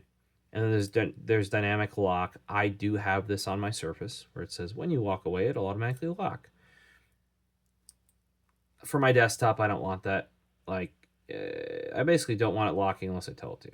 Okay. Portable devices that you bring into public are different than something locked in your basement, if you ask me. This was a thing that always used to be early in Windows 8. It would just put your email address on the screen. And they finally gave you the option to turn that off. And they finally, like, enterprises require it. Like, and it's finally off by default. I don't know why you would turn it on anymore. Automatically save and restartable apps when they sign in. That's kind of Mac-esque. Your apps better be compatible with it. Let's put it that way. Most of my apps, I think there's been more and more lately, but most of my apps aren't. Also, if you use in File Explorer where it restores your file windows, that was broken when they added tabbed file browser. Brilliant, tabbed file browser. However, what would happen if you went into options here and you went to restore a previous folder at window logon, and you had it with the tabbed file browser, each one of these tabs would not get restored in this window. It would be individual windows. They have now fixed that as of like June update of 24H2, because that was a huge update to the point where they actually put out a new ISO via the media creation tool. That conflicts with the automatically save my restartable apps and restart them by sign-in. You'll get duplicates if you use the file Explorer one, and maybe they've corrected that now, but you would get duplicates, so it would open up two of them because they're both trying to help you, basically. Use my sign-in automatically finish up after an update. No. I want to know now if it's like your mom or something and you don't want her to have to worry about like updates and stuff. Yeah, sure. But I want to know if this thing restarted on its own for an update, because I have locked it the fuck down. It better not be doing that. Part of that, for those wondering, is whether you're doing Wi-Fi or what you're doing, you set that should be private. You turn it to a meter connection even if it's not, and then it can't download major updates more than like mere megabytes and kilobytes without your permission. And even when you manually do it, because you're on a metered network, if you go over here and see, you have to actually click download and install. And even then, a lot of these will be like, are you sure this is pretty big? And you have to click download again. But then also, I'm like, we're still on, see, it's pushing 2025-08. And if you look at the date, if my watch was not dead, it would show that it's September.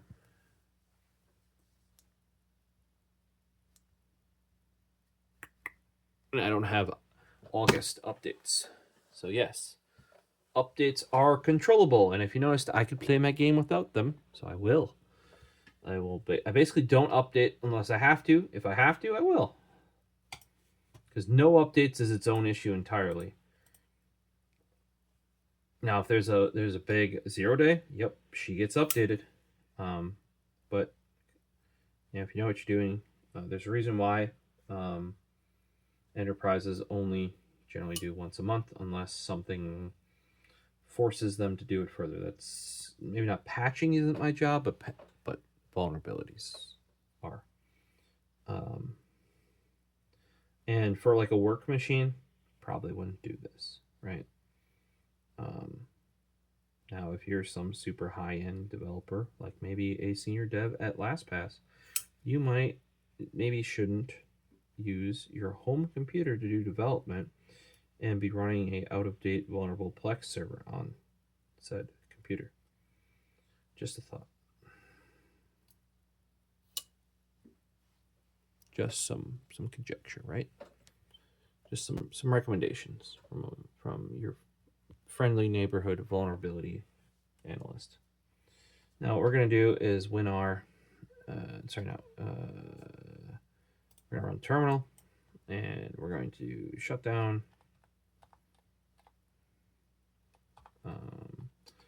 /r/fw, and you'll see if I just do a normal one, it'll say you're about to be signed out. Your computer will shut down in a couple of minutes, within a minute, and it will, but it's not forcing it. It doesn't have a time.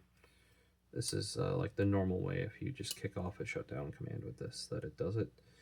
And we need to get back in the BIOS and get that fast boot back on. But yeah, so it's looking like I didn't have to touch secure boot for myself. Remember, I also don't use BitLocker. If you use BitLocker, you may have to. I did, however, have to reset up Windows Hello. A lot of you on desktops may not have Windows Hello. I would highly recommend you do get it. Either, like, there are cheap little because this is like a standardized thing and has been for many years. You can just get cheap little USB guys now for fingerprint if that's what you want to go, or if you need a webcam. My recommendation, if you have the money, spend a little bit more and get something like the Logitech Brio, or one of like Nexigo. For the longest time, the only desktop webcam that did Windows Hello was the Logitech Brio or Logitech 4K something webcam. But now Nexigo has some, just makes it super easy to log in. You can put a little bit more, if you were using only a 4-digit PIN before, you can put something a little bit more secure because your face is doing it. Once you have Windows Hello, then you can start using pass keys. You can use your phone as a security key if you have new enough Bluetooth and Wi-Fi enabled. Like, effectively, you can start using it almost like you would a laptop, which has much more of that security stuff built in.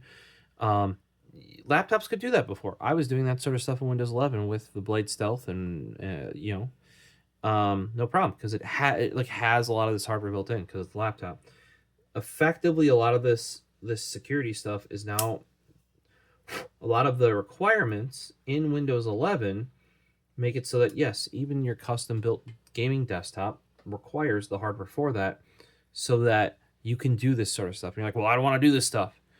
Well, Microsoft needs to have a minimum amount, like minimum security level, so places like Activision with Treyarch, with Black Ops 7, can raise the level of security.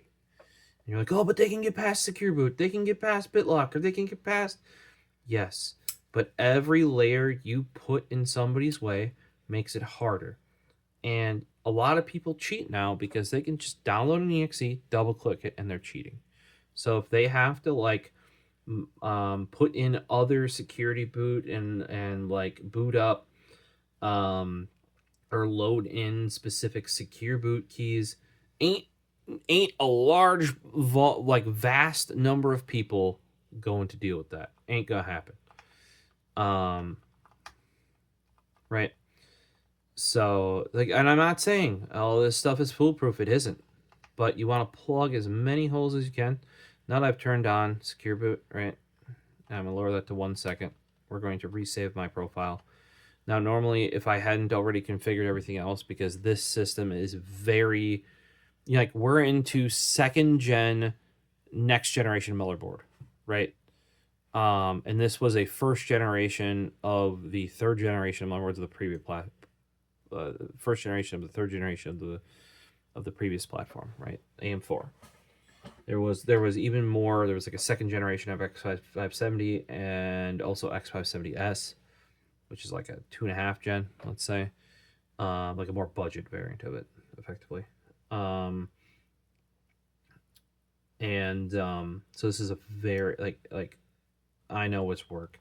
I know it works. Now, if you're playing around with it, I would say first for you should just be enough to get the system working, like XMP, like rebar, tweaks like that, like the basic stuff to where once you get that stuff enabled, it'll work. You don't necessarily need your fan profile. You don't need your RGB profile. You don't need your You need your boot drive config, but maybe the other configs aren't in there. Sometimes even when doing initial tweak, I might, if you have a RAID array, I might turn it off because I want to get it in Windows, make sure Windows is working. Windows doesn't rely on often that RAID array. Sometimes it does if you're running a RAID 1 or something. But get it, like your first stuff should just be enough to get it correct settings and get it in Windows or get Windows installed. Then from there, it's like I usually do an overclock profile or fan control profiles. I'm working through this stuff. However, this system, as it's a very mature system, we already know what all these settings are, so I only really need the one profile you saw from last time. So we're just going to turn on fast boot. If you're somebody like me with my older system, back when I had that would have been Anthrax. We're in Anthrax X Lite now, or Anthrax 10. With Anthrax 9, where I was running, or that would have been 8, maybe a dip into 9 when I was running X99, and previous to that, Anthrax 7 with X79. And I didn't use Sleep and Hibernate because it was on or off. If running Y, I'm starting to use Hibernate more, is because I got the work laptop here, right down below, and I have to share this setup with the work laptop, and I want to be able to hibernate and or sleep my desktop, and then resume what I was doing when I'm done with work.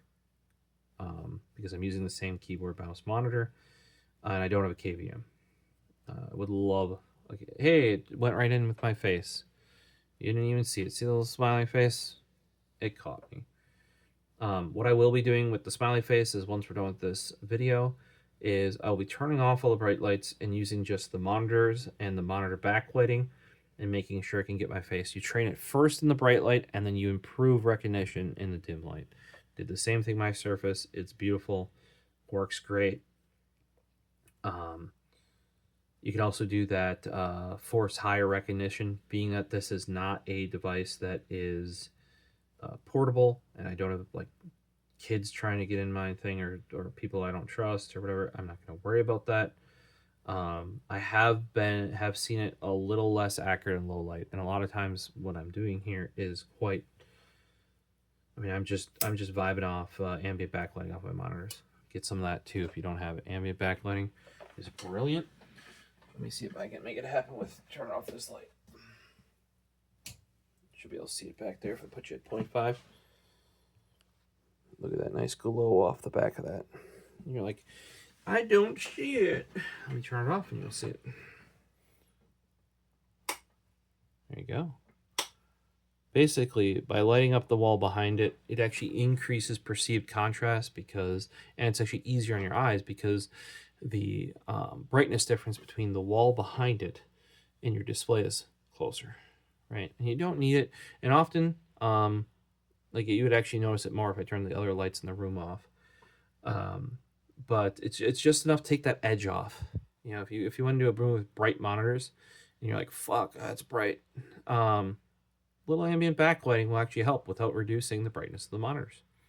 Because a lot of these with HDR, once you get that HDR on, you ain't got any control because it's just 100% in that backlight to reach the brightness it states for HDR. So lowering it isn't an option. Questions, comments, throw them down below. We have, or at least I have, and you guys watched, successfully gotten, at least for one of my boards, the ASRock boards in Home Theater PC already have a firmware. I'm sure it'll work. Chibi PC has a firmware.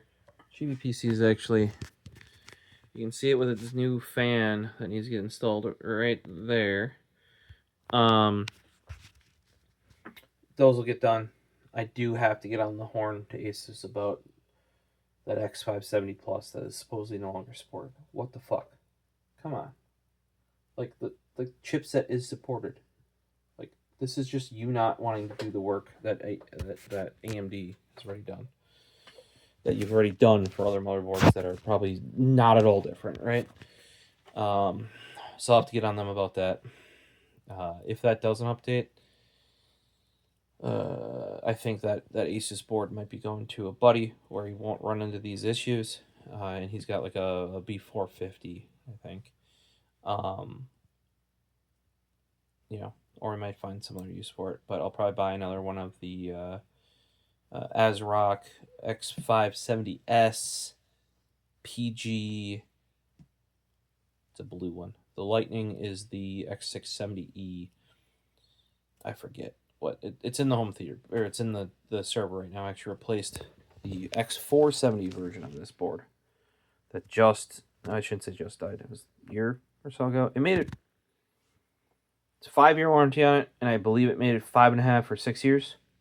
Pretty good as a server being running 24/7 as a high-end gaming board. You know, I really love that board though. But at least for the layout of the server as it is now, the really cheap X570S board from ASRock, once again, like the X670E PG Lightning, which is their lowest end board in the X670E line, in my opinion, has the best layout, at least for PCI Express, USB, that sort of stuff. If you want to go if you don't need the X series chipset, look at the Live Gamer, right? Those are the two I'm really liking. The Tai Chi went off the frickin' rails, where you only get 2 PCIe slots. I know they made them all Gen 5. That's on the X870E. But nothing's 5. I'd rather have just more expansion bays, you know? So I've actually been really digging these lower end boards because they actually have more expansion options and are way cheaper. Now, they might not have huge VRMs and stuff like that, but guess what? You really can't overclock anyway nowadays. I guess with 9800X3D, you might be able to. But you're probably not doing it in a mid-tower with a cooler like that, sadly. You need a lot more kit to go around it.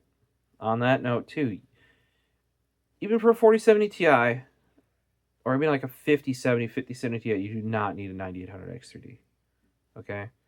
Harvard Cox did a video on that. Moderate, like, you know, say you're on a 3070, and if you're on anything less than a 3000 series AMD, probably up your game, right? Get a 5800X3D, 5700X3D. But, you know, if you're on 2000, even 3000 sometimes can be a little weak. But otherwise, if you're sticking to mid-range, you're fine. You might be losing some frames, but, like, think about it this way. With how expensive that CPU is, right? You can buy a better graphics card and get even more frames than if you do by upgrading a CPU and a graphics card. Right? The only time you really need to look at is like once you get down to the 2000 series, where it is actually starting to hold back your CPU is starting to hold back your GPU enough that the combo of a CPU GPU upgrade, even though you'd have a lower end GPU, would actually get you more frames than just a even higher GPU upgrade alone. A lot of people see, oh, X3D is the only thing you need for gaming, and yada, yada, yada. If you're building a brand new system, maybe. But if you're building a brand new $1,200 system, no. That's a more than $550 CPU, right? Ain't fitting in that budget. At least not with a good enough graphics card for it to matter. You know, you are much better off, in my opinion, going for like a 7700, $200 CPU, $200 motherboard. If you can still get those, might be $250, you know. And then $200 on RAM, 32 gigs. And that's $600. That's half your budget. You get a case for $150. You got a power supply for about $150. So that's another $300. You're at $900. You got $300 for a graphics card if you're at a $1,200 budget. And that's the lowest card you can get, probably. Yeah, you ain't got a budget for a 9800X3D, people. And with a graphics card tier that low, it's not going to matter. So, just something to keep in mind. Let me know how these upgrades went for you. Successful for me.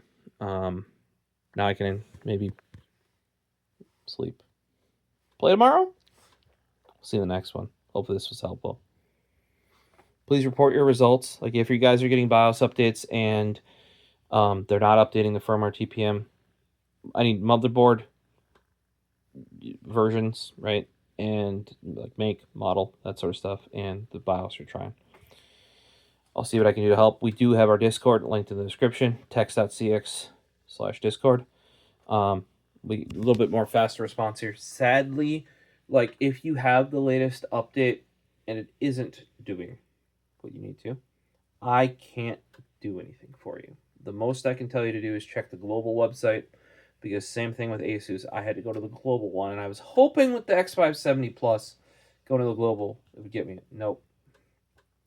Go to the global website, see if you have an even newer BIOS. If not, you're just going to have to go to your regional website, open up a support ticket, request it. Now, if you have one that's supposed to fix it, I might be able to help you get it working. But if your motherboard just doesn't have that BIOS update that fixes that firmware TPM, whether it's like your ASUS Gigabyte MSI, or if it's Lenovo, Dell, HP, or maybe you got a Sabre Power / iBuy Power where they have like semi-custom MSI motherboards in them sometimes, right? So you can't even go to MSI's website and just get an updated BIOS, because it's like exact same as a model, except they cheaped out on, and they put VRM heatsinks on it, and something else. Remember how I told you that the Wi-Fi variants of these motherboards have different BIOSes than the non-Wi-Fi ones, despite the fact that the only difference is the Wi-Fi, and it's a physical chip that goes on the board and is toggled with a setting in the UEFI. They don't need to do anything different to them, except they take different BIOS files. Insane. We have something being broken. I can hear it in the background. So you're going to have to reach out to those places to get, like, if you have a SI system or an SI, and they are, you can't find an update on the website, and you can't directly get a motherboard BIOS update, put in a support ticket with the company, like your Sabre Power, your iBuy Power, your Origin, etc. I'll do what I can. I've pushed a bunch on Twitter.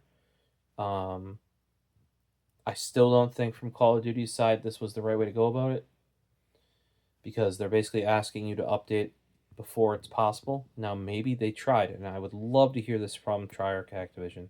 Did you guys try and reach out to all these manufacturers first? And is the reason why you pushed it in this way, like, I could still play, like, it would grump, right? But I could still play Season 5.5. But they're basically saying, like, hey, when we go to the next thing, you will not. And did they use us as the consumer to push these brands because they weren't responding? I, to be truthful, might not actually be surprised at that. But this was also a very fast turnaround. What was it, end of August, that this vulnerability is from? And some places were fixing it. I think we even saw some in July, but Gigabyte was doing it end of August, and now, like, as soon as Call of Duty put this update out, we are in the third week of September, and that was end of the first week, first full week, I guess. And